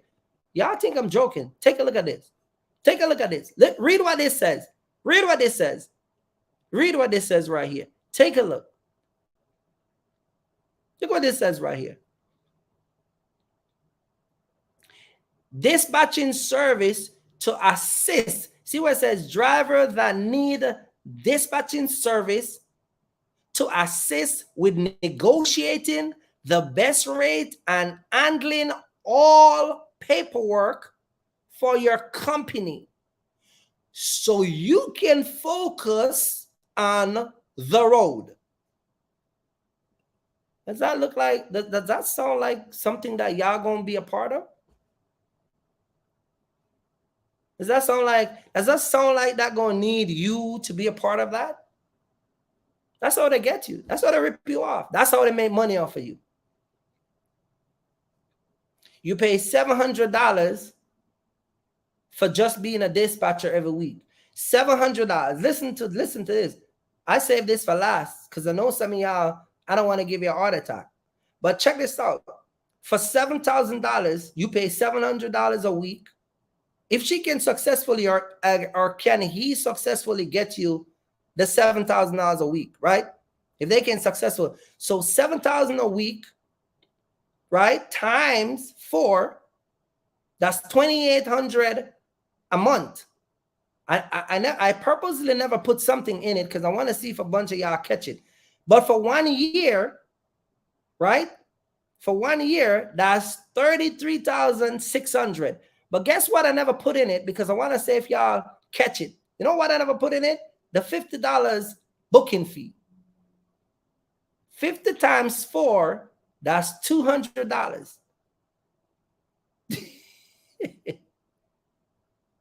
So they're getting $3,000. See, I saved that for last.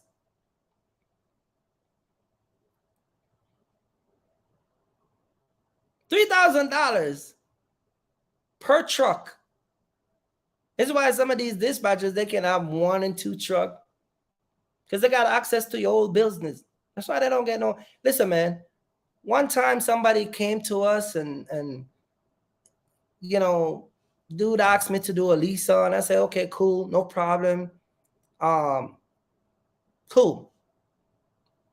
Before this guy could book his first load, he gonna tell me that I gotta send username and password so when he complete the load, he can do the factoring. My wife said, man, listen, man, is he crazy? Is he sick? Is he out of his mind? Give access to what?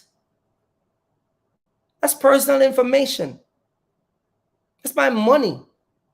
You got my bank statement there, my banking information there. Matter of fact, you can go in and add a next account. And I can change the settings where I can say put 2% in this account and 9% or 8% in the next account.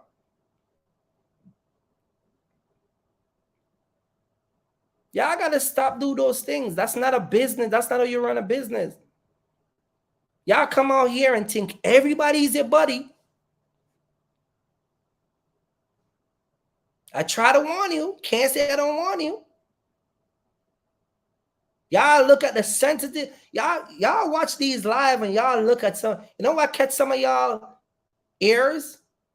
Out of everything I said, you know what some of y'all hear? When I talk about your wife. When I tell you that your baby, we talk about your baby. When I say baby, when I talk about your girl, when I talk about you being lazy, that's all you hear. You hear all those stuff. You don't hear protect your business. You don't hear come out here and work. You don't hear look at a resource besides Amazon. You don't hear none of that. You hear when I talk about people's wife, people's girlfriend, and people's baby, and LCAT. That's all you hear. As if I care. I don't care what you want to hear. At the end of the month, Kenesha does not have a problem with me giving her the cable bill. But your wife, she gonna pack them 5 suitcases that you have in the garage and be out with that baby one of these days. And she gonna find a dude that is doing more than just a little bit more than what you're doing. Just a little bit. You never take her to Miami? He's gonna take her to Miami one weekend. Oh, Miami? That's too far, Kirk. I'm in Jersey. Oh, but you never take her to New York. He gonna take her right across the bridge. That's all he gonna take for you to lose her. Talking about, I'm not going because my wife, man, you know, okay. I'm telling you now, woman will have 5 kids. 5 baby. Listen, I can even go further and say this. Woman will have 5 babies and 1 baby in the belly and still will find a man to pick her up. Oh man, you got 5 kids? Yeah. My husband is a bum, but I gotta go. Oh man, that's sad. What's your name? I'm Keisha. But for years he's been saying the same thing, so I gotta move on. Or she's at work and she starts to see another guy. He got a car. He lives by himself. He lives in a middle class. He lives in a nice suburb. He lives where she really wants her kids to go to school. So she don't want her kids at public school. She want to go in them county, Chester County or them, Delaware County, where the who is who go to school. Your kids going a bunch of white folks' kids. That's what she really want. So you ain't running a truck to make that happen. So you know what she gonna do? She gonna say, you know what, man? I like you. I know I got a baby in my belly. What's up? What do you want to do? And he likes her. He gonna scoop her up, take her to the suburb, put her 5 kids in them room, and you gonna be in Colorado getting news that she's out. She's gonna tell you, I'm not coming home. I'm out.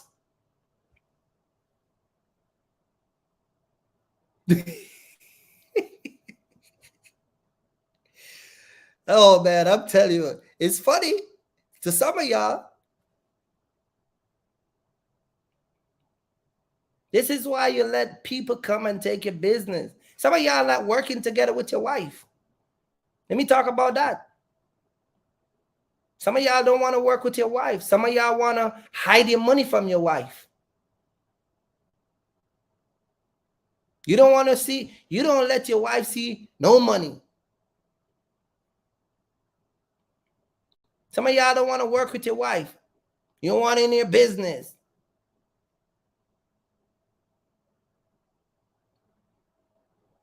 See what I'm saying?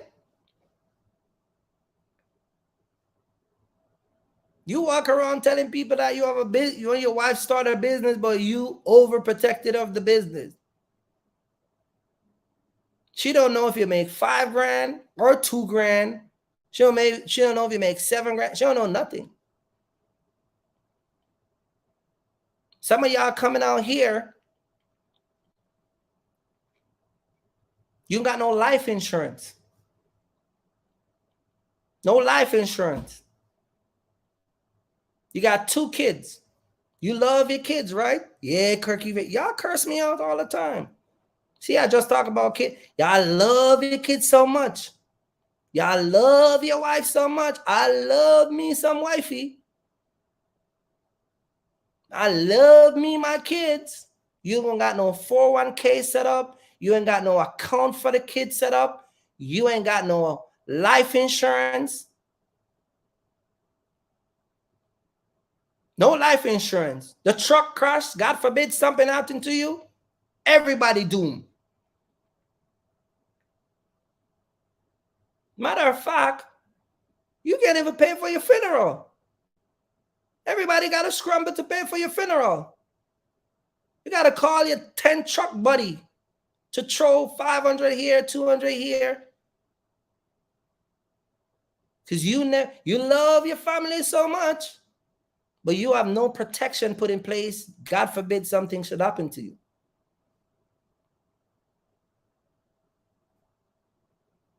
You know who you take all your money and give? The dispatchers. The dispatchers is getting $33,000 a year. Let me show you something.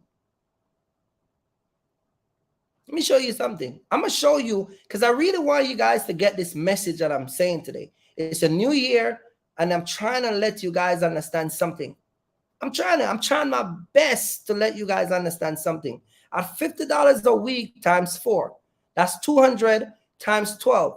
That's $2,400 a year you give a dispatcher for paperwork that you can sit and do yourself, right? So that's $2,400 a year. I'm going somewhere. I'm going to show you. I'm going to show you.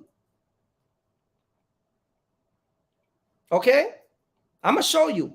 I'm going to show you the concept that some of y'all got. So let's talk about life insurance. I'm going to put it at the lowest rate that y'all make, that y'all can get good life insurance. At $36 a month times 12, that's $432.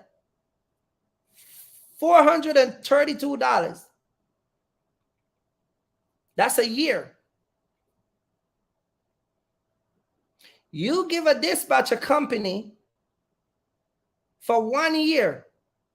What did I say? $200 times 12.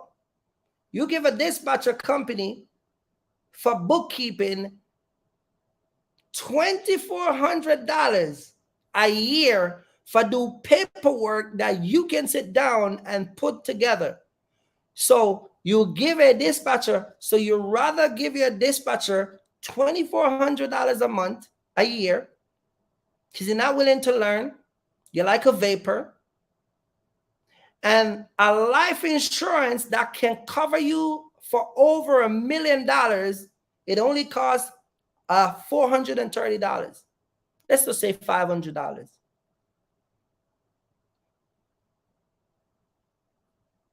For 1 year, you pay $500 for life insurance, yet you give your favorite dispatcher $2,400 a year. But you love your wife, right? You love your girlfriend. See, I like to say stuff, but y'all don't really understand what y'all are saying.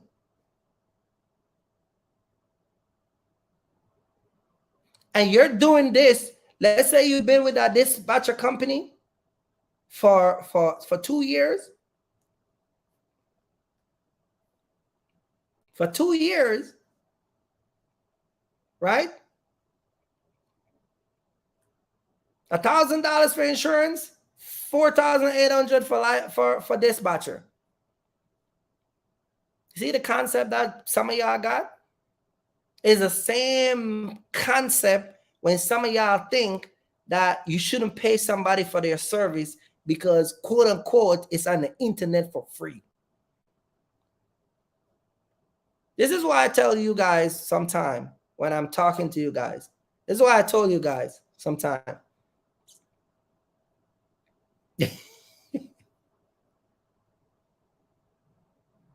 My man said that fries from Popeyes on the road, you definitely need life insurance.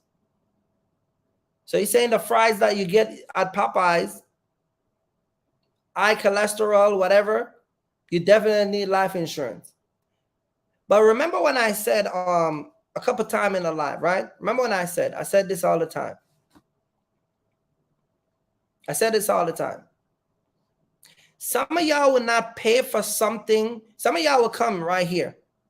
And you said, I'm not paying for that. I'm not paying for this. But remember what I told you? Some of y'all not paying for one thing, but getting ripped off on another thing. See, you ain't paying Kirky Fresh for his smartness. But your little dispatcher over there, she ripping you off.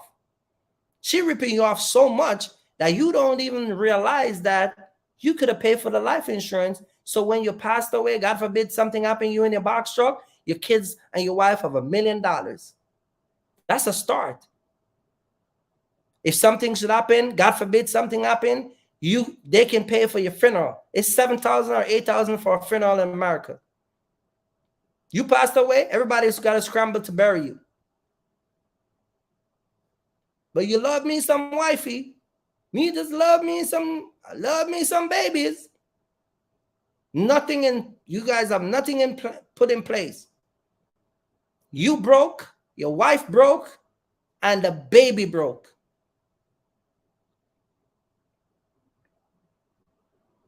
You say you love your kids and your wife, but you ain't putting no protection. Only $33 a month. I swear to God, you think I'm lying? Go and look at it. You can get a $600,000, $700,000, $800,000, $1 million insurance for less than $100. You can get 2-3 life insurance if you want. Some of you are single. You're single. No wife, no girl, just playing the field. You got your box truck, you got your semi. You ain't got no life insurance. You got 2 kids from a previous relationship. You got 3 kids from a previous marriage. No life insurance. But you over here taking out Francine every Friday because you want to impress her, right? You go to the dealership and you buy the fastest Hellcat they got.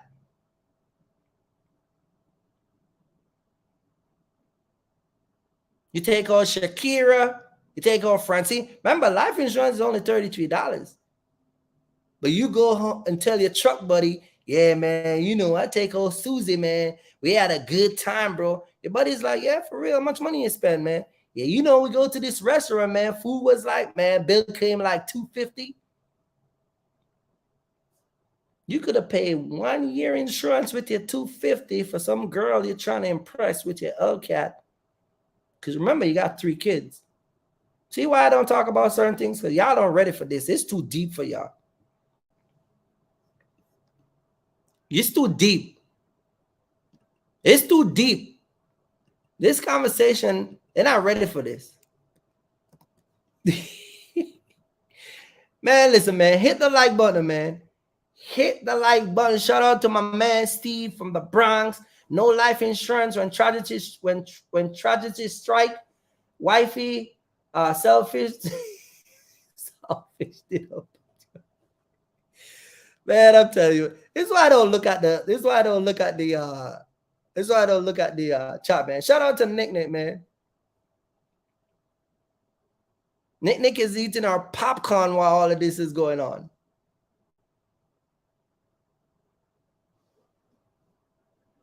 You get what I'm saying? Hit the like button. I hope you learned something today. Tomorrow morning, you should get up and you should go and investigate your criminal dispatcher that you turn over your business to. My man Eddie Cool J said, U.S. black men need to hear this. The road are dangerous out there. Hey.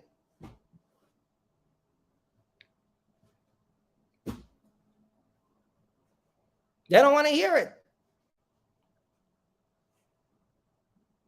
They don't want to hear it. No structure. You know what I'm saying? Go investigate go investigate your dispatcher tomorrow. Take your username and password from your dispatcher. Take your username and password for your factoring company. There is no reason why a dispatcher that providing service to you and taking 10% from you should be having access to your financial, your finance. None. Should not your girl. He's not your brother. He's not your friend. They should not have no access to none of that stuff. Guy tell me one time, if I want to be his dispatcher, I gotta send him. I gotta give him access to my FMC portal account. Y'all turn these stuff over.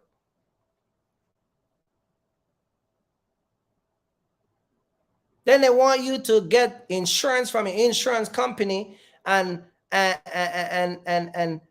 put their company name as a loss payee. All that nonsense y'all have brokers out here, and I mean dispatchers doing, it's crazy. Exactly. You see what my man says? Dispatchers have me sign a power of attorney.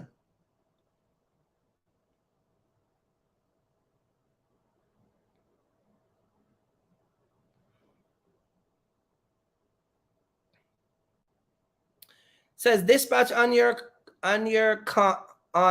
the paperwork is not hard. It worked. Don't have them Photoshop. Okay. Oh, V12 is basically saying that, yeah, exactly.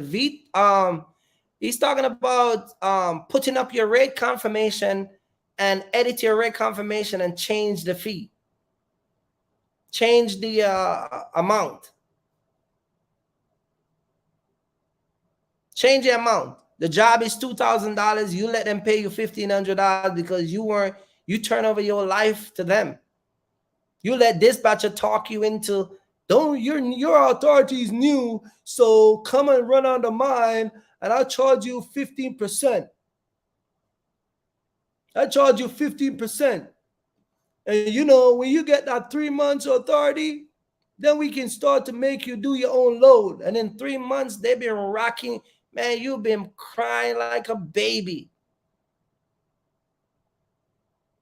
You are here running a trucking business and struggling. You got rate confirmation and you got to submit it to the factoring company to get fuel advance.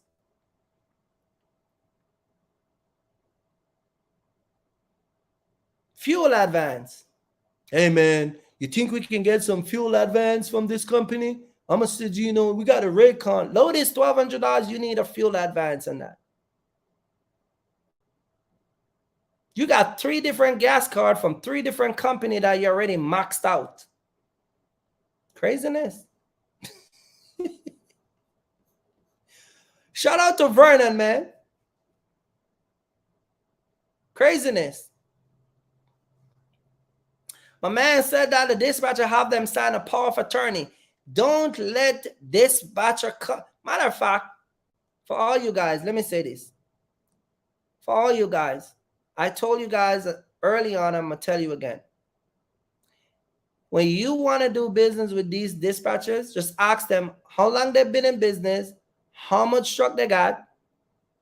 Because one thing with dispatchers, they're always going to throw some fantasy number. I'll make you 10 grand a week. I mean, they make you 10 grand a week. You've been working with them for 4 months and still can't get that 10 grand. Yeah, I'll get you 7,000 a week. When was the last time she cut you a $7,000 check? When was the last time you grossed 7 grand with her? I got people come on YouTube. Ray from Chicago come on my channel. Said that he make $8,400 in 1 week, all by himself.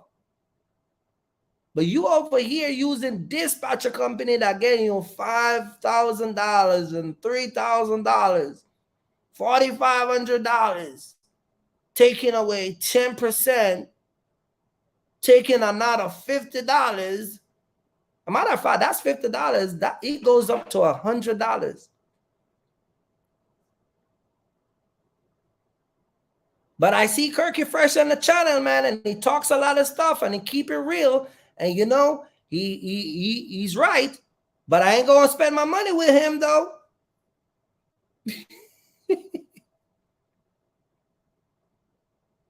Nope, not gonna spend my money with him.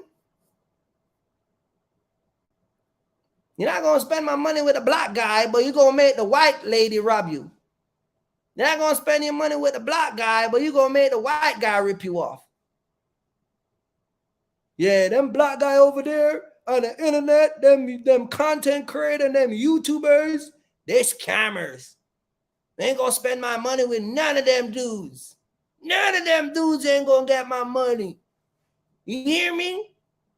Okay. But you go over here though, and the Hispanic guy and the Mr. Patel, the Indians. Yeah, what's going on, my friend? You ready to go pick up a road? Okay, I'll call you back in 10 minutes. You're like the African. What's up today, my buddy? I got you some load. I got you. They'll rip you off though. But they talk like they're buddy with you. See how they trick you? But you sit on the internet and you watch all these YouTubers who put out all these warning. I see YouTubers now coming out in January, February, and we're going to keep doing it.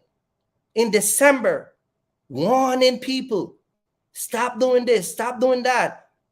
Y'all ready for this? Y'all ready for that? Y'all.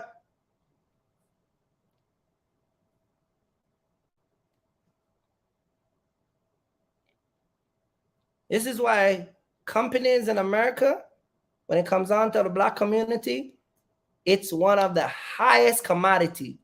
Black folks, they'll always make money off of you. Always. Always. Because in the Black community, we have so many words that we put together. Listen, I'm not, don't get me wrong, I'm not offended by people who don't do a consultation or don't book mentorship. That's not what I'm saying. What I'm saying is that time and time again, I see people that could save thousands of dollars. I see people that could save thousands of dollars, but because of their mindset, why should I pay him for something that is for free and the internet? The mindset. But then you will go over here and you will give a dispatcher 10%.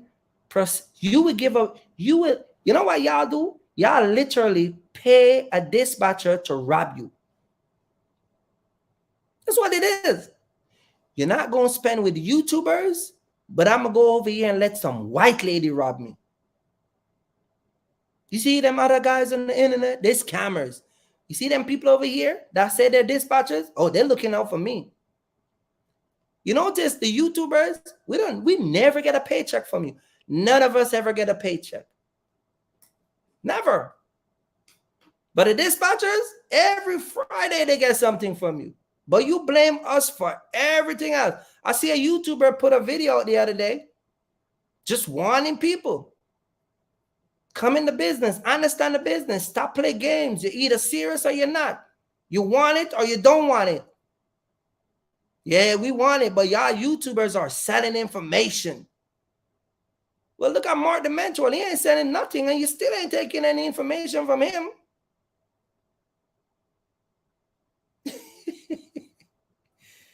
What's going on, my brother? How you doing, man? Kirk, you're killing me tonight. You're killing me. Hey, man, you a troublemaker. Wait a minute, you a troublemaker, because I watched your channel the other day. Me and my wife was cracking up, man. You are serious. I watched the one where you were talking about the Russians and the whole shebang, and you are a mess. Let's talk about that for a second. You know, that video is about 3 years old. It was originally on Facebook. I put it up, and in 1 week you get a lot of backlash for that, right? I did, but it had 10,000 views. But you know what? If you look on the road now, you barely see any of those little yellow box trucks. But some other guys are taking credit for it now. Mm-hmm. But what you guys are doing now, where were you guys, man? I needed you 3 years ago. I was here, but I was busy growing and just, doing my thing. And that's one of the things I focus on most of the time is like 3 years ago when I started, when I was coming out here, I didn't have this rush and all. Like the dispatcher thing is crazy. There wasn't a lot of dispatcher service offering and all that stuff. The pandemic let a lot of that stuff come to light, but yeah, I'm just trying to educate people, and people see and think it's a joke, but I'm just trying to help people on a mindset level. Like, you're running a business, man. It's not a joke. That's why I use the government as an example. You know what I mean? The problem is when you try to speak up, everyone thinks you're the crazy one. They don't want to listen. They think they know what they're doing, a lot of these guys. Hey, that's a credit I like. I had the other day, some guy calls me from a Nevada number, Friday. He says, I have a box truck. I'm looking for a load. I said, who is this? Oh, this is so-and-so, blah, blah. I said, okay, what MC? He gives me the MC. It's for a carrier that's 4 months old. I told him, listen here, bro. And he was like, I don't know, he was Indian or something. I said, listen, bro, go F off. And then I called the carrier. I said, what are you guys doing over there? Who's this? I said, you got a dispatcher calling me, and I'm a carrier, looking for a load for your truck. Well, which one was it? What do you mean, which one? How many do you have? And then they sit there and tell me that these dispatchers are having a hard time getting a load, and they've been offering $1 a mile load for a 26-foot box truck. I said, nobody is taking dollar loads in a 26-foot box truck unless they're an idiot. Do not believe there are dollar loads for a 26-foot box truck. These guys people are taking, but listen, but just like I said early on, they're not running out their cost per mile.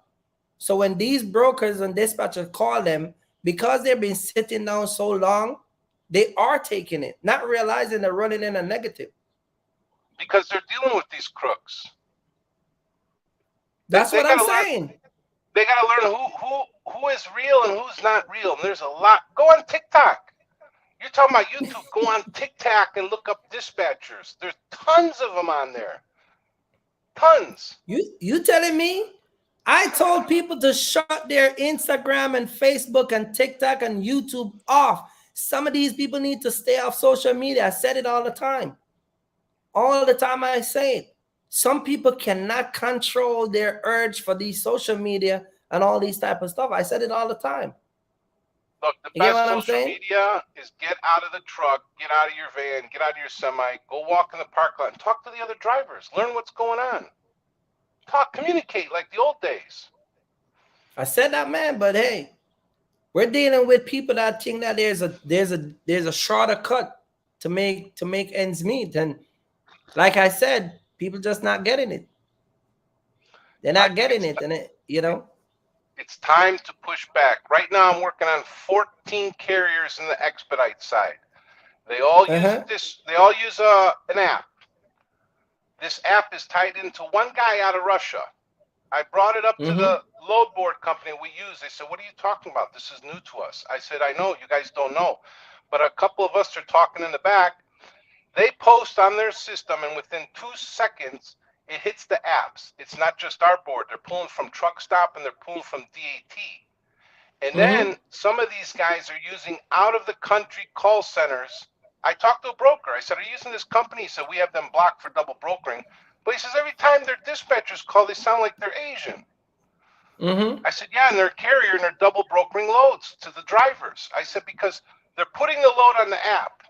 They're not a broker. It's not their load. Then they're having the driver bid on the load. I said, is this not double brokering? I asked the broker. He said, 100%. If we catch them, we're blocking them. And what everyone doesn't realize, your MC is your MC. You screw around with these brokers, they're blocking you. They don't care who your dispatcher was, who Joe is. But that's what I'm saying. But that's what I'm saying. You have dispatchers who will get into an argument. I had a guy that had a dispatcher get into an argument trying to negotiate a load and end up getting his MC number right up on Freight Guard. This guy have nothing to do with the argument. You get what I'm saying? Because he turned over his MC number, like you said, signed power of attorney away, and they're ruining your business. That's why the title says, our dispatcher ripping you off and killing the box truck company in the process. You get what I'm saying? Killing the business. That wasn't the first time I seen that power of attorney. When I first seen that, I said, how stupid can people be? It's your LLC. You're responsible, and you're signing off a power of attorney to somebody? Right. These Let me ask you a question. Let me ask you a question. When you sign the power of attorney, do they factor for you? They do everything. No, not you, but I'm just saying. They do everything on behalf of your company, right? Well, first of all, they're not supposed to be involved in any part of the money. So that whole factoring part, I know what you were saying, that they have MCs and they're factoring the loads. So they're double brokering 100%. But that's what I'm saying. They're factoring your load after you complete that load because they're calling it bookkeeping. I would tell him to jump in the lake is what I would tell him. Hey man, I don't know what else to say, but it is what it is.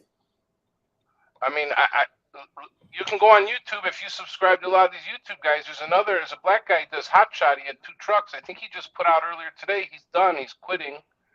Everybody's dropping because nobody wants to build the business. They just want to jump in the truck and where's my load? Sir, no it plotting, wasn't a business. no planning.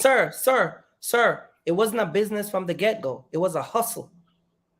Well, you said it. I didn't say it. It wasn't a business from the get-go. Let's right, be though. real. You're right. Let's be real. Right. Business is not a feelings.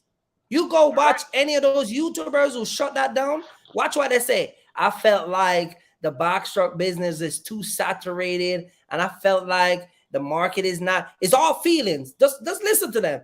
And I felt like, you know, at the time of the pandemic, things were good, but I felt right now like brokers are just taking advantage. It's all about feelings. It has nothing to do with the facts. It's all about how they feel. The freight will never stop. There will always be freight. It is who you deal with and how you deal with them. Listen, Amazon might have peak season at a certain time of the year, but for me, peak season is always on over here. I'm always having peak season. Well, what's this fascination with Amazon? I think they suck. Why would you want to deal with Amazon? Hey man, I'm gonna do a next live about Amazon because I got some story I'm gonna drop with Amazon, but I don't know. Everybody say Amazon sucks, but you can't tell some people that. Everyone's got to remember you refer to your LLC, your business. It's your business. You got to run it like your business. You want to run underneath Amazon? Amazon is being your boss. You need to take control back of your business. Screw Amazon. Let Amazon just do whatever madness they're doing. They're going to suffer. They're going to realize that this is trucking. They're always going to have problems. But they're going to get all those guys that want to drive for Amazon. They're taking advantage of you. Let me tell you something. When 82% of any population have given them right over to any entity, then the rights of the few percent that's leave they can't change anything. Agreed. 82% of the people that work for Amazon, they already submit to the term and the condition of Amazon. So me and you that's looking on the outside, if we try to go over there and try to change nothing, them same 82% will beat me and you up for Amazon. And we're seeing that display on the internet all day long. Yeah, that's why we leave them go and let Amazon beat them up. Yeah, but Amazon, look, think about it. You can't call no one at Amazon. If you got a problem, you got to send an email. You can't speak to nobody. They don't have a customer service. You get what I'm saying? You can't negotiate the load. And if the load late or you late for a pickup, you get strike. Right now, they're buying up trucks and they're shutting down that whole entire load board. So I'm going to see what people is going to do. Oh, they're shutting down that board? You don't see they got trucks coming out? I heard about the trucks. I didn't hear about the board. Oh, yeah. Then what they're going to do, they're going to take those loads that's on the load board and they're going to feed their in-house truck. A lot of people saying Amazon box truck ain't going to work. They're already doing it with a semi. They got Volvos and Freightliners and all type of trucks already running off the same concept that they're coming with these 26-foot box truck. They got these little cargo van out here running around with the same concept that they got the box truck coming out here. So I don't know why people say it's not going to work. You better start look a job. Well, they better not be putting all their eggs in one basket with Amazon, or they're going to find it. Well, that's what they're doing. That's why they defend Amazon so much, because they're putting the egg in one basket. That's why they're doing that. Listen, then they're all going to have to go to the king of Amazon that you had on the show, and they're going to have to ask him what to do. The king don't know what to do. Because the king was not crowned by somebody that saw him as a king to begin with. That throne was probably stolen. Somebody probably tippy-toeing that castle and steal that throne. You know that, man. Everybody wants to be the king, man. I just want to enjoy life. Forget about being the king. You know what I mean? The king of this, the king of that. I'm not the king of anything. The king of partial. Kirky Fresh is the king of partial. No, I'm I don't not. know. Everybody just needs to start communicating, push back, and put it into these dispatchers. These dispatchers do not even have insurance. They Man, have no listen, man. liability. When they screw something up, it's coming back on you. So just get rid of them. Learn how to dispatch. It's not hard. And a lot of these guys only Listen, have one truck. What's so hard about dispatching one that's truck? my point. That's my point. You got one truck. You've been with a dispatcher company 2.5 years. One truck. Don't even know how to book the first load. You're totally turning your business over to some guy and some lady. You get what I'm saying? Yeah. And then I said people need life insurance. Remember I said just now, people need life insurance, right? Yeah. Let me ask you a question. How important is life insurance? If you have kids, it's very important, I would say. If it's just a But wife, these guys love their kids. These guys love their kids. They say they love their kids, right? If they Why love did their they tell kids, they're going to get to work, learn the business. How are you going to say you're in the trucking business and you can't even dispatch a truck? To me, you're not in the trucking business. You're just like an Uber driver. You're just an Uber driver. It's like Uber sends you here, go pick up this food and go deliver it. That's what you guys want. So go work for Uber and Lyft. We see what Mark the Mentor said about, are you a truck? If you're a business owner, you're a box trucker.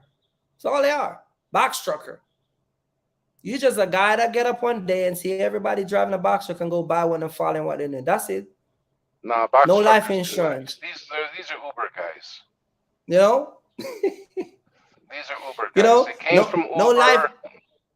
You love your wife so much, but you ain't got no protection. It's crazy. Yeah. Well, if they can't dispatch themselves and learn how to do their own taxes and all this other stuff, what's the point of being in the business? There's a lot of jobs right now that are paying pretty well. You can be anything you want to be nowadays since the pandemic. You don't even need GED anymore. You could probably go be a CEO of a country if you hung around for a year and just showed up for work. But these guys want to drive box trucks. Some of them probably make it to learn how to hustle their way to the top, and after a while, the company will say, hey, you got to go, though. You haven't learned anything. Because if you don't learn, you're stuck. You're a nobody. And you have Uber. Uber's where they got to go. But even Uber's hiring. Lyft is hiring. No, but even Uber I heard somebody say even to do what's that what will you pick up the food and deliver it? What's this called again? Lyft, you know, the Uber, driver DoorDash. DoorDash. I heard even DoorDash is getting strict on their hiring because there's a lot of incident like Uber. You remember when people were, attacking women and, guys weren't being screened properly? Well, they're saying now that a lot of the DoorDash people there's a couple, incidents where people are getting attacked by these DoorDash people. Dude gave the guy $2. He thought he should have got a $20 tip. Guy punched a guy in the face. I don't here for 20 minutes standing up. You gave me $2. You get what I'm saying? So even those people are getting strict. So my point that I'm trying to make is some people, no matter if you're not a person that can tell yourself that if you can't hold yourself accountable for anything at all, it don't matter what line of job you try to get. If you're lazy over the box truck world, you're going to be lazy doing Uber. Exactly. You're going to be lazy doing DoorDash. You're going to be lazy. The only thing you're not going to be lazy doing is driving from New Jersey all the way down to Miami to go see a girl so you can have sex with her. That's the only thing they're not going to be lazy for. Well, some of them drive to California to go see the guys, but that's a different story. You see what I'm saying? So it's crazy. It's crazy, but hey, it is what it is, man. Everyone just needs to wake up, man. But listen, if everyone could just push back, get rid of the dispatchers. If that dispatcher doesn't work strictly for you, like you give him a paycheck, I don't know why you guys are dealing with these dispatchers. They're not worth it. Bunch of these dispatchers are criminal. Straight 100%. Up criminal. And then when you expose and the guys them, who enable, they talk crazy. Listen.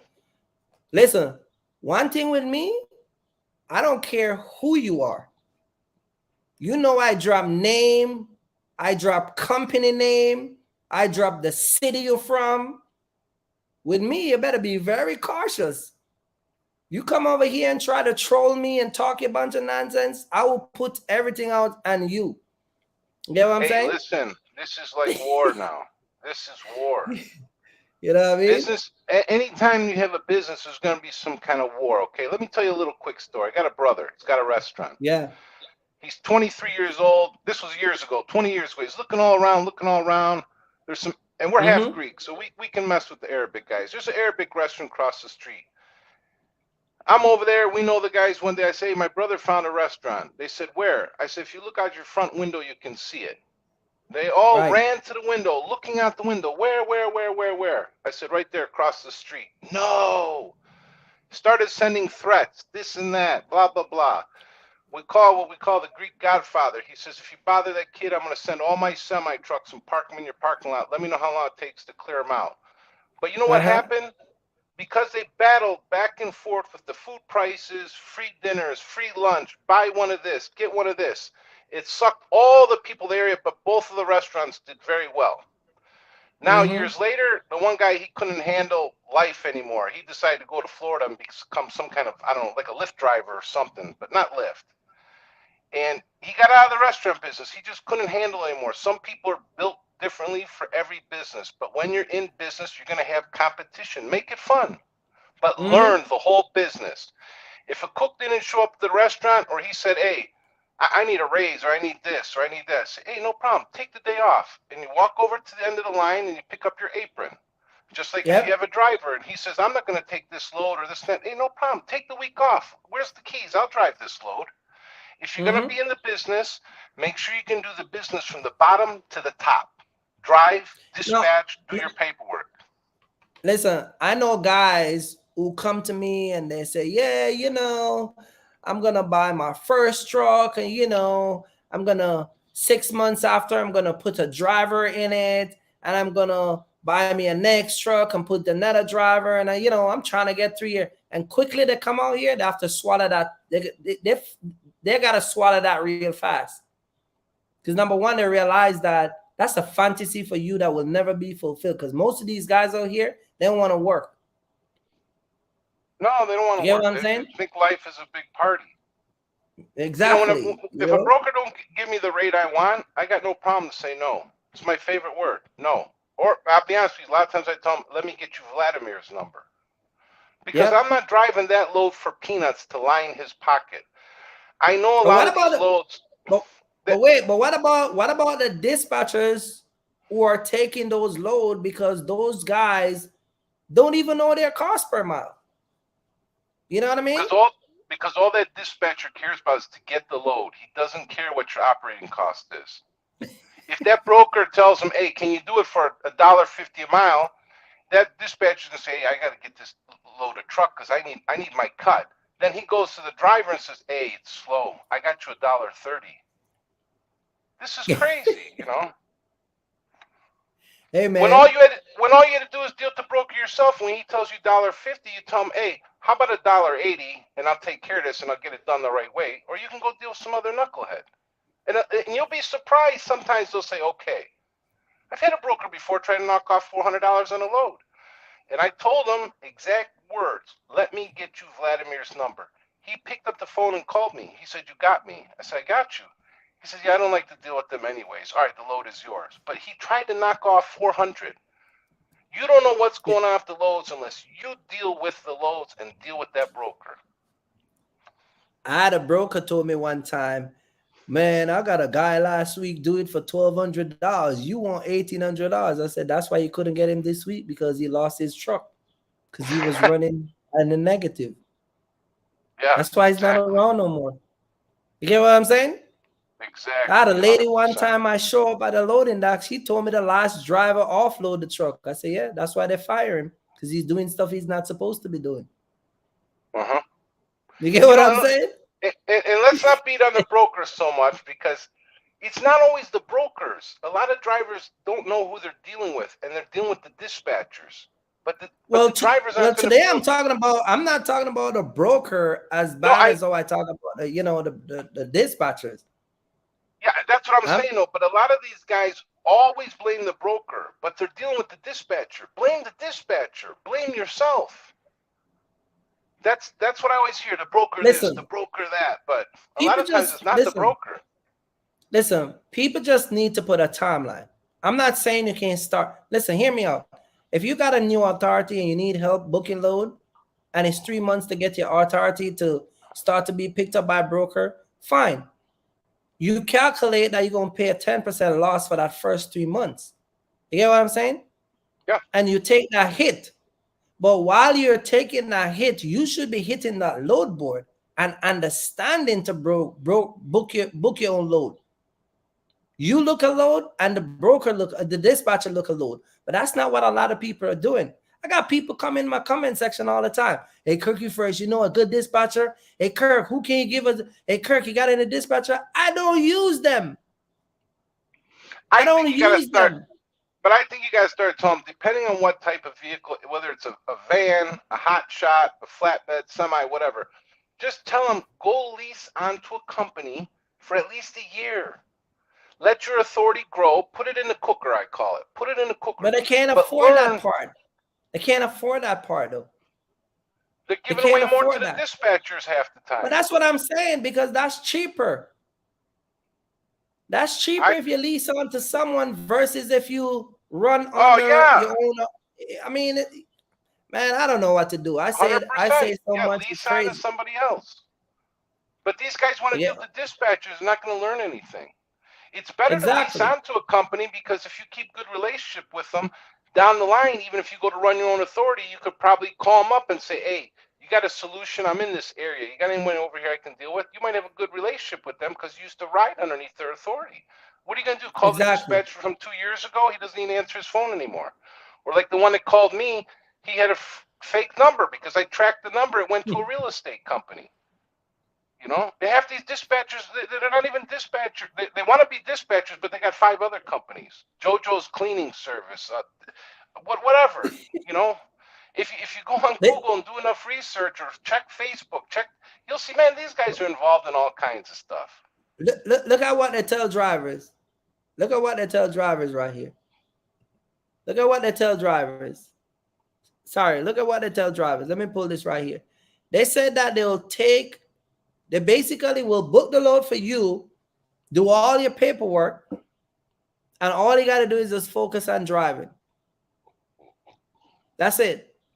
These guys are taking their rights and turning over to these dispatchers. You get what I'm saying? And unfortunately, it's costing their company. They told the driver the one thing he wants to hear: just concentrate on driving. Exactly. So those kind of drivers are looking for no headache. I just want to drive. I want to see the moon and the stars. I want to talk to my girlfriend. I want to play on TikTok. They don't want to do any other work. No life insurance, huh? Yeah, no life insurance. No life insurance. They just want the Hellcat. Exactly. They got $100,000 Hellcat and a life insurance. The Hellcat is $900 a month, and the life insurance is $33 a month. You know, it's even an expedite. I got these guys that want to mess with me.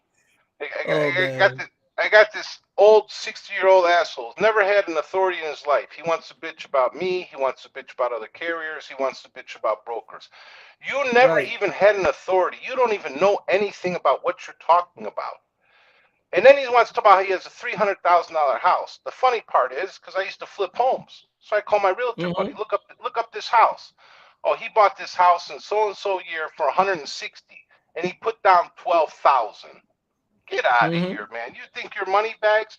Anybody nowadays can find out anything they want. My properties are all paid for in cash. I don't finance crap. If it ain't mine, it ain't mine. These people want to say I own a Hellcat. I own a $300,000 house. I own this. You don't own it. Until it's paid off, you don't own nothing. Right.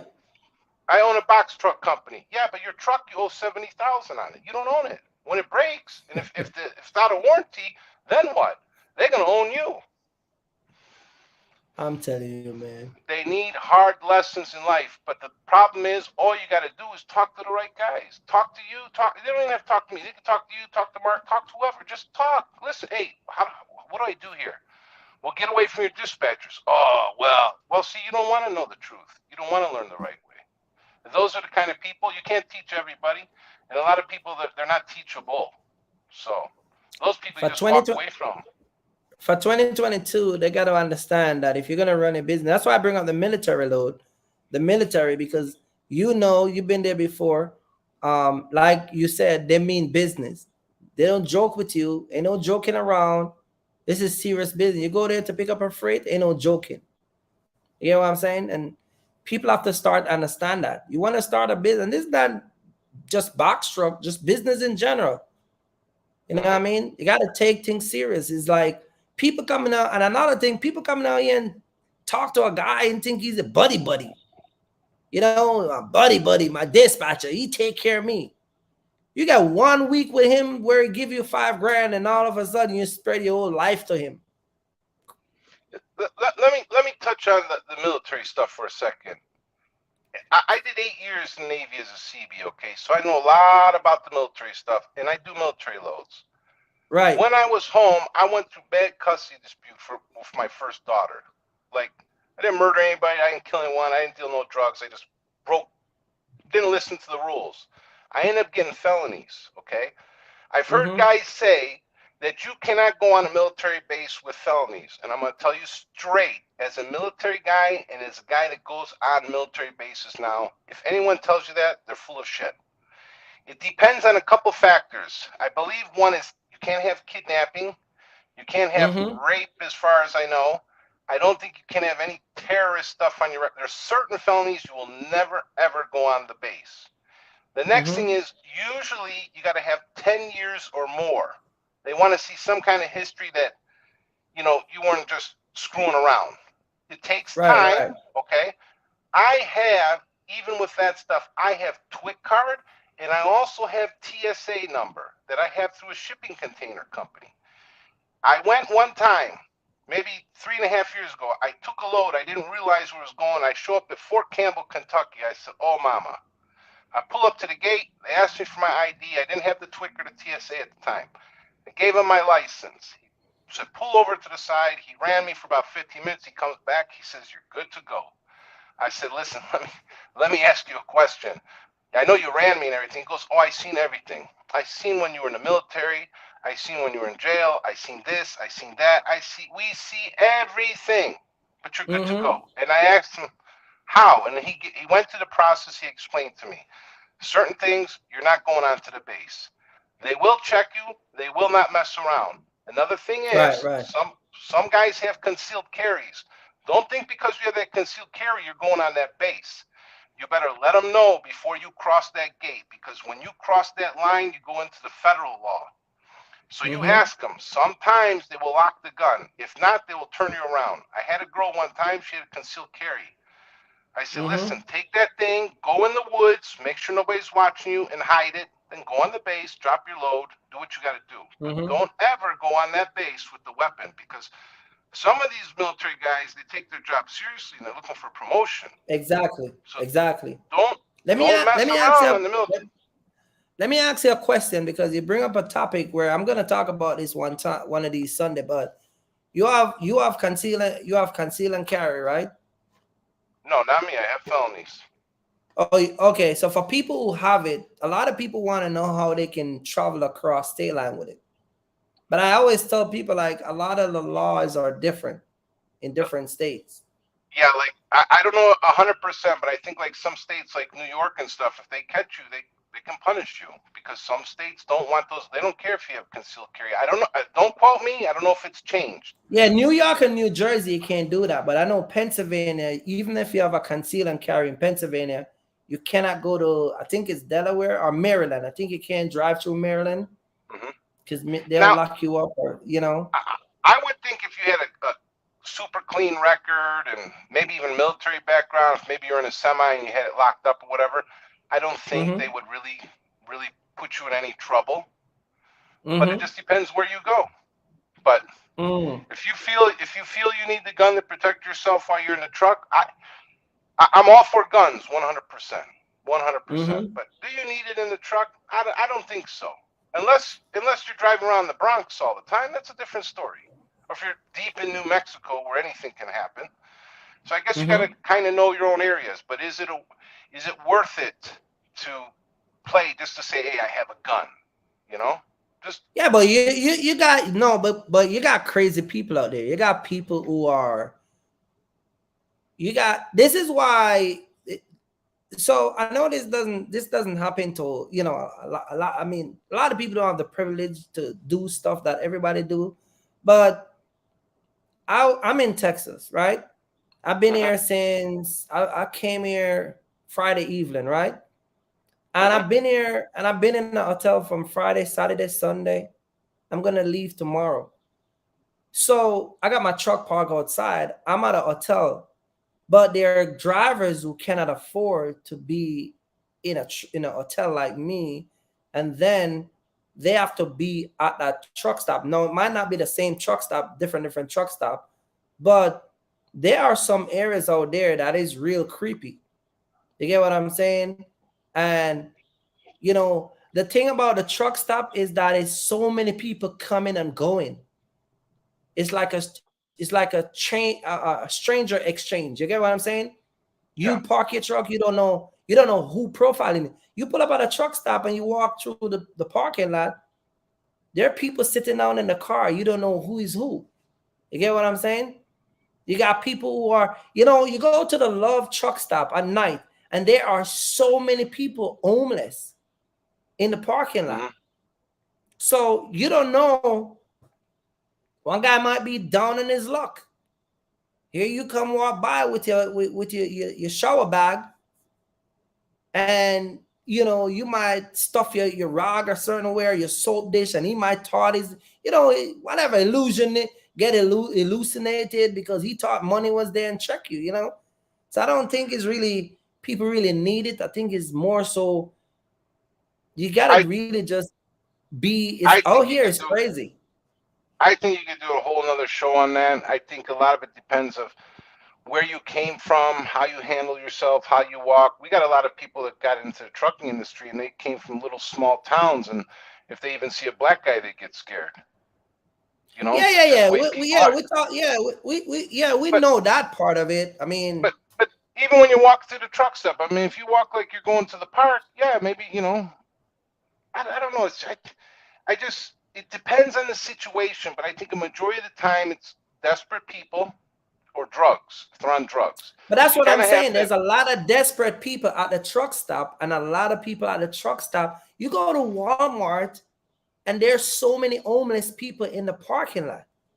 You go to these Love and Pilot. Listen, I pass through these truck stop various different times, day and night, and there are a lot of people that are homeless that, like you said, drugs.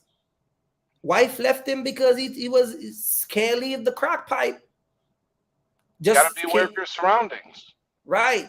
So that's what I'm saying. I mean, I think that everybody should get their, strap in the truck. You get what I'm saying? No, I'm not gonna say Yeah, if I'm not. I'm strapped in the Yeah, truck, yeah, I'm not but against it. I think, but there is some people that get guns too that are allowed to get guns. I don't think they should have guns because they're already scared people. So that's the problem I have. There's people that run and get a gun because they're automatically scared. They've been scared from life since day one. They never even got in a fight in the schoolyard parking lot. Those are the people you got to worry about. If you're gonna go get a gun, you're gonna get a concealed carry. You can still get in right, trouble. You shoot somebody, you're still going to have problems. You're still going to court and stuff. You can still deal with the civil lawsuit. You could have built up right, a nice trucking company, and the guy attacked you with another gun, and you shot and killed him. It doesn't mean his family can't sue you and try to say, right, hey, right. he's got a trucking company. We got to take You this. can get some money, right?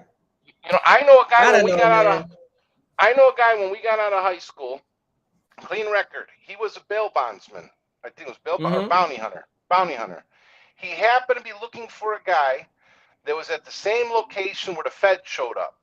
The guy came out of the house, went to stab a federal agent with a knife. My friend, clean record, had a shotgun, blew him away, killed him. Mm-hmm. Nope, no problem. Swept it right underneath the rug. Thank you letter from the FBI for, saving their agent, blah, blah. But do you believe me if I tell you he can never become a police officer? Mm-hmm. They won't let him, he's older now, but it stopped him from becoming a police officer for whatever reason. And he still had to go through a civil lawsuit. He ended up beating it, but it cost him a lot of time and money. Right. So you pull that gun, you better pull it to 100% protect your life. And a lot of people don't understand either. You can't just pull the gun and have it out. If you pull it, it means you're going to use it. You just can't pull it out because now it's like you could be threatening someone with that gun. Right. But so I would like. What if a guy pull it just to show it off to say, "Hey man, I got a gun, man. You got to watch it, man." Well, somebody can see you pull it out and they don't know what's going on, and then you got the other gung ho guy saying, "No, I just saved this guy because I saw him pull a gun on him." So you got to. Everybody wants to shoot somebody nowadays or be the hero, so you got to watch. Somebody says to get a taser. It's crazy. But yeah, man, it's crazy. Not everybody can have tasers either. I don't even think felons can have tasers. Yeah, I'm going to talk about that one day, and I'm going to talk about the mental illness. But before I get to that, I got to talk to people about getting their money and their business in order. Stop running around and playing games. And, I'm one of the guys out here who are still telling people about the business and all that stuff. And, some of us out here go into details.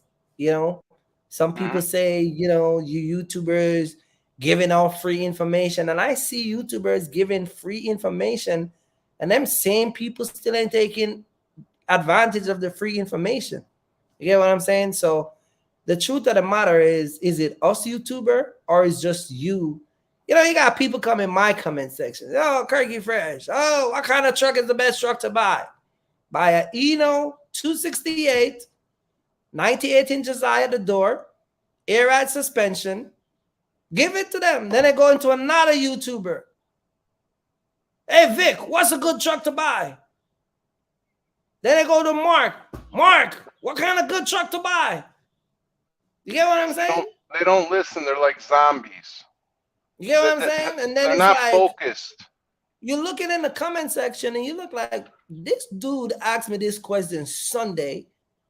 Mark did a live Tuesday. He asked Mark the same thing. He was over Vic 2 days ago asking the same thing. The problem is not the people that are giving the information. The problem is you. A lot of these guys want guarantee. Yeah. If they don't hear, let me tell you something. I guarantee you this. Any day I come on YouTube and I said, I'm going to start a dispatching company. It's a public announcement. I'm going to start a dispatching company. And I'm going to guarantee you guys, I'm going to get you 8,000 every week. I guarantee a lot of people will go, all those procrastinators instantly will go find a truck. Because they only heard 8,000. They didn't hear all the other words you just said. There you go. There you go. And this is why they keep jumping from YouTubers to YouTubers. It's like they're looking for these guarantees. You get what I'm saying? You want reassurance. And the other thing is, too, even when the guys say, it could be on the other side, too, where the guy said, hey, I made 8,000 this week with my truck. But you don't know where he drove, what loads he took, and how much deadhead he did. But he made 8,000 with his truck, even if the deadhead is not as high. But guess what? You don't want to go there. What did I say early on? You call the broker to check if the load is available and then call your wife to negotiate. Yeah, that's what I just said. But that's what they do. Hey, man, you got the load? Yeah, I got the load. All right, let me go call my wife. Hey, Susie, I got this load going. And that's what they do. That's what they do. And then while they're doing that on the phone like this, you calling for the load, right? You get, hey, the load, yeah, okay, 2,100. You want it? What do you say? You're gonna say turn it over, right? I've done it many times where I've called on a load and the broker will tell me, well, hey, we like you and you're a little bit more, but we're gonna use you. We prefer you because I have a relationship built with them. Exactly. If you're dealing with the dispatcher, that dispatcher's anybody. That broker, they know. Some brokers I know, they know me when I call. They know there's no dispatcher. It's me. So I have I have one. We text all day long, all kinds of stuff. It's not All just my for work. We're fucking around with each other. all my brokers. The thing with me is I got a lot of brokers, but I keep my distance with them. You know what I mean? Because I don't know. I'm a different guy, but I some of them are cool. You get to know them. They're regular human beings too, But some of them are jackasses. But a lot of times they're not brokers. They're just the agents. Yeah, but how much of them is at Miami? How much of them leave truckers at the truck stop this weekend in Miami? Well, I don't know why you're going to Miami though. I'll go to because it's the sunshine, I'll go to Miami, but I also have, like I said, the TWIC and the TSA, so usually I can get loads from the airport down there. But people always want to know why I use people. Let me answer this question, because people always want to know why I use Miami. As people always know why do you use Miami as the go-to spot, and why do you use LCAT, and why do I always say Tesla? I'm gonna tell you why. So Tesla is a famous electric car, right? And Miami, most people go there that want a front. You get what I'm saying? Yeah. That's why I use these areas. You get what I'm saying? You don't find a big fronter telling you is going to Chicago. They don't do that. Like, yeah, I'm going to Chicago and I'm gonna ball this weekend. Like, they don't do that. They go to Miami because you go to Miami. What you got in Miami? Ferraris by the thousands, Lamborghinis, Bentleys, Rolls Royce, BMW, Mercedes. You get what? You see those in high numbers. You got all type of girls, black, white, Hispanic. You get to see the model that you're looking at your phone for real in Miami. The fake boobs, the fake breasts. You know what I mean? I'm going to be honest. When you go down there, though, and you see them jogging, I don't see that in too many other places. So it can be, they look good down there, but that don't make no money. You're driving on the highway and Route 1, you see the big yachts, you know what I mean? Girl lying out in the yacht. That's why I use Miami. You don't see that in Chicago in record numbers. That's usually a lot of the new drivers. They're on vacation. They're tourists in the beginning. For at least the first year, they're all tourists. You got guys listen, man, you got guys like you too, man. You got guys like you. I'm talking about the beginning, though. Everybody, when they get on, though, they want to sightsee. They want to see everything. So they want to go to the beaches. They want to go to Miami. They want to go to California, Yeah, but you got guys like you. You got guys like you are dispatchers, Look at you. Look at you. You turn your cap back away like you a 21-year-old boy. My hair is a little thin on top. I got to look good on camera. It's all about the camera, You know what you say? You got to look good. You see what I'm talking about? That's the same way dispatcher is.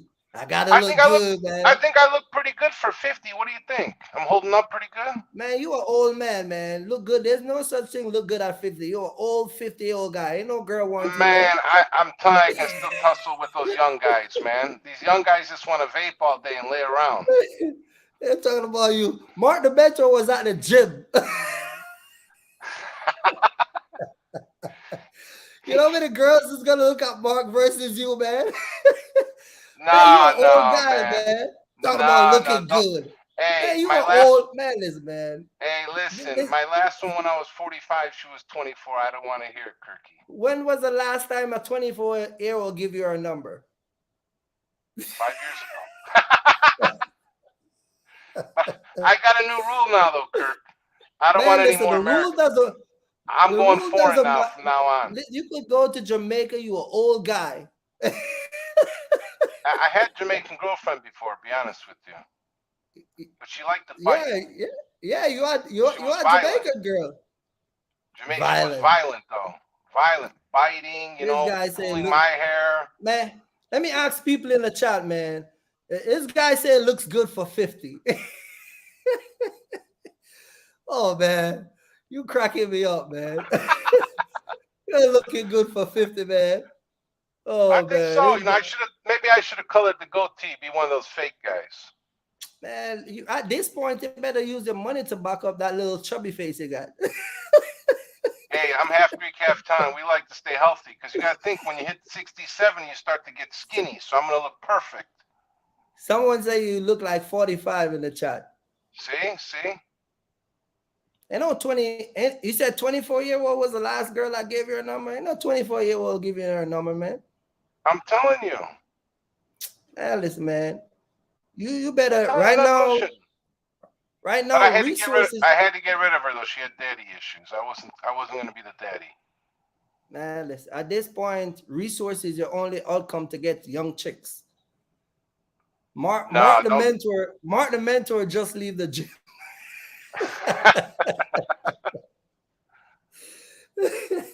Oh man.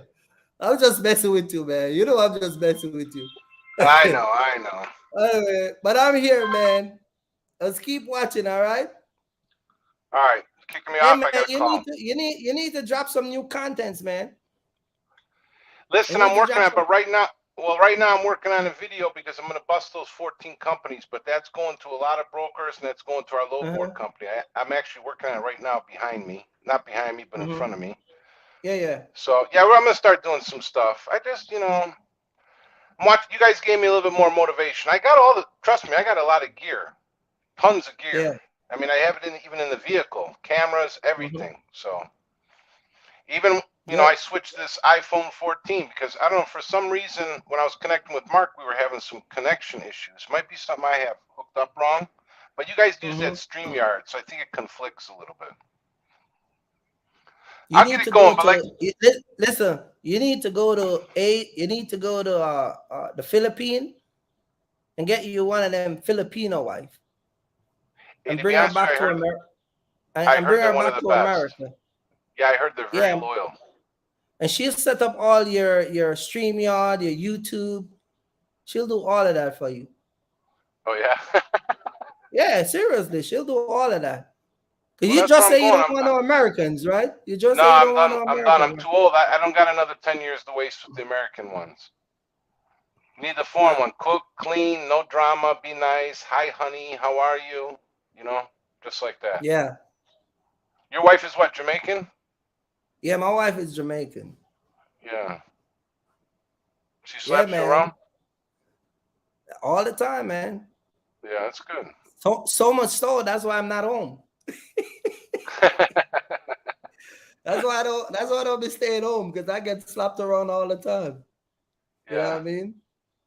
But yeah, that's man, we here. But yo, you need to drop some contents, man, and tell people the name of your channel and let them come and subscribe and watch. But you need to be more on your channel. You know what I mean? It's right there in the bottom corner. But actually, to be honest with you, I've been building up the TikTok. I'm real close to 1,000 because my stuff I can multi-stream. So I want to be able to multi-stream to 2 or 3 platforms at once. But my stuff is going to be, you know how you drop the names and all this? Mine's going to be a little bit more extreme, But... Right. You saw my other video. I don't care. Well, drop your TikTok in the chat when you get off, and then on your YouTube channel. Just drop the link in the chat, and then you know what I mean. Everybody that's watching a live, go and subscribe to my man over here, and we'll see if we can find another 20-year-old. Yeah, I can put it right there now. Excellent.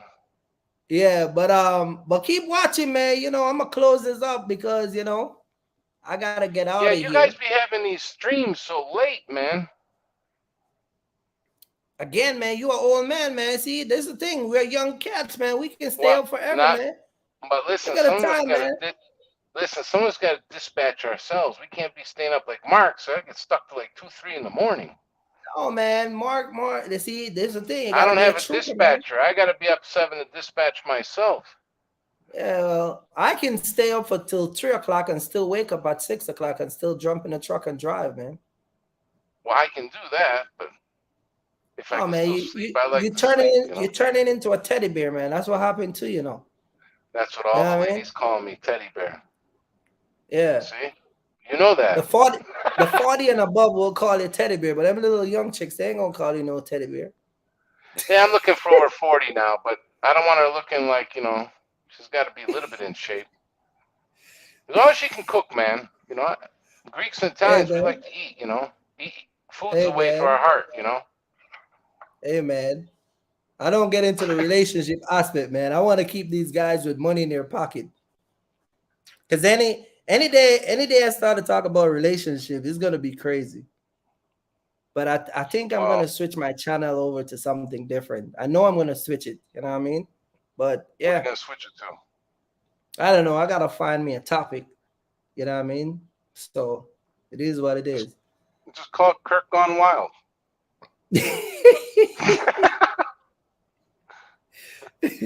Kirky Fresh, Kirky Fresh on fire. That's what I'm gonna name it. Yeah, there you But yeah, go. man, I'm gonna keep talk this business, but you know, it's gonna be what it's gonna be. You know what I mean? We got People to work on gotta you guys. I mean, you guys are hosting. You guys got to work on your backgrounds and stuff. We got to spruce it up a little bit. You know, these guys got all oh this fancy stuff going all over the screen and this and that. You got to at least put a nice background up. You know, like this Kirk's back here, house. You know? back Yeah, here. No, yeah, these I'm at a hotel. yeah. Get yourself that green screen. You know. No, man, listen, man. See, that's the part of me that people will always see that's different. See what I'm saying? Uh huh. Me, I give it to you the way it is. You get what I'm saying? So sometime I'm here, you know, chilling, you know, but next time I can, you know, I'm home. I'm always traveling, you know what I mean? But I know what you're talking about, the background, the green screen and all that stuff, you know what I mean? Yeah, because you got But the white shirt on with the white background. You're blending in too much. We got to like work on. You're gonna be on right. YouTube. You're gonna be a star. You got to work on some of the cosmetics a little bit. Yeah, but if I open the windows, the city is behind me. The reason That would have. why, So you could have had the no, city but lights behind you. no, but the reason why I can't get up because it's over there, but the reason why I didn't open it was because when I opened it, I was too dark. It was too much light. The sunlight was coming in. Oh, But if I open it now, it's the city's behind me. yeah, You that would see have been nice. See cars, the you see city cars lights. driving by and everything. Hmm. I'm on the second floor. So yeah. But anyway, man, I'm gonna wrap it up. Thank you for dropping by, man. And as I said, man, No problem. go watch his channel, like, share, and subscribe to his channel, man. And thank you for dropping by. All right. And We'll talk. go drop your TikTok. You drop your TikTok in the I dropped them I both in put there. If they go in the chat, they'll see it. okay, I put it up on the screen, guys. Go subscribe to his channel, hit that notification bell, share the video. Everybody is in the live right now. Go subscribe to his channel, man. And you know, thank you for dropping by, man. Shout out to Daniel. Hit that like button, and I'll catch you on the next one, man. All right. And get us some streams from the road too, so we can see you're actually driving.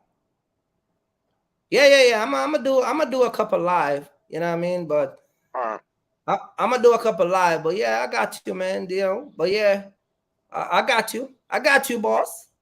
All right, Kirk. All right, be good. All right, my man. All right, cool. Yeah, guys. Yeah, guys. I am back in the building, man. Listen, man. Thank you guys for coming by. Appreciate everybody for dropping in the live, man. Don't forget to like, subscribe to the channel, hit that notification bell.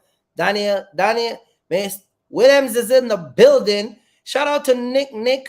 Shout out to Nick. Everybody that was here, man. We had a little chat with my man that was in the building. Go subscribe to his channels. Channels on the screen right here. All right.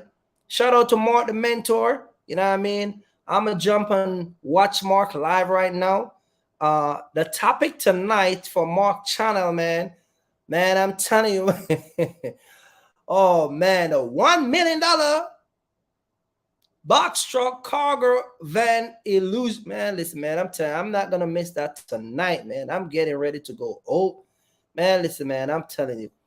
But anyway, go subscribe to Mark channel, Mark the Mentor. Go and subscribe to his channel. Thank everybody for dropping in tonight. I know I talk about you guys in your business and angling your business. Stop give dispatchers the right to run your company. Stop let dispatcher take over and ripping you off. And next week, Next week, Daniel said he need a dispatcher. Hey, Daniel, man, you late, man. You need to go watch the live and see what I talk about dispatcher, man. You know what I mean? Yeah. But yeah, guys, I'm gonna be wrapping it up, and I'm gonna be jumping on Mark channel. I'll be in the chat. So you guys join me over there. We're gonna have I'm gonna be chilling and watching the discussion. You know what I mean? So yeah, I will meet you guys over there. So we're gonna jump from over here and jump over to Mark, because Mark is gonna be on in about 18 minutes. So I'm wrapping up because I don't want to miss what's going on. As I said, man, like, subscribe, share the video. And dispatchers are ripping off your company and killing your box truck business. I talked to you guys about that. Some of y'all do what you want to do, man. But I can't say I never tell you. Can't say I did not warn you. I only can warn you. I can't force you to do what you don't want to do. Okay? So anyway, guys, I'm going to wrap it up here. Shout out to Nick, Daniel. Shout out to Mr. Young. Shout out to Eugene, Ray. Shout out to Tony. Shout out to Daniel, man. Shout out to everybody. Ben, Vernon. Shout out to everybody that's been in the live. Alexis. Everybody. Cool J, man. Hit up to Straight Money. Big up to you guys that come in alive, man. And shout out to you guys that stay here. I know a lot of people sometimes go back and watch a video. Shout out to Devante and April. April cut me off, man, because she's supposed to come back and let us drop some question, and she didn't came back. So you know what I mean? Hey, Devante, man, what's up with that, man? What's up with that, Devante, man? I thought we had a deal with April, man. I'm gonna call Devante out, man. I'm gonna put Devante and April on blast down there in Miami. You know what I mean?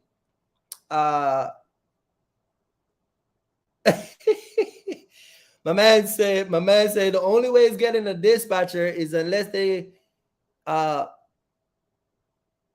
if I can get partial training. Yeah, you can get partial training, but I tell you, dispatchers are not going to give you partial. They're not in a business to give you guys partial. You hear my man says, as soon as they get their 10%, whatever they sign up to do, that's what they're going to get. So, hey, this is what it is. Anyway, guys, I'm out of here. Peace out. I will catch you guys on the next one. Stay safe outside. Please, guys, watch your surrounding when you're driving. It's the winter is still here. And a lot of you guys just be safe and be careful. Peace out. I will catch you on the next one. Oh man, we got April in the live saying don't do me like that. I'm gonna call April out, man. I'm gonna tell you something, guys. Let me tell you something about Devante and April, okay? Let me tell you because something about people when they come from Miami. I'm telling you.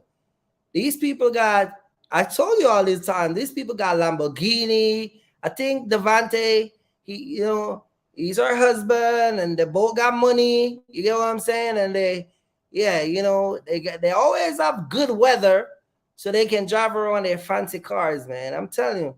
Anyway, we got a deal where she was supposed to come back, and we have a little competition, and she's been just hiding around. I don't know if it's her or hiding. I think it's Devante maybe hiding her from me, man.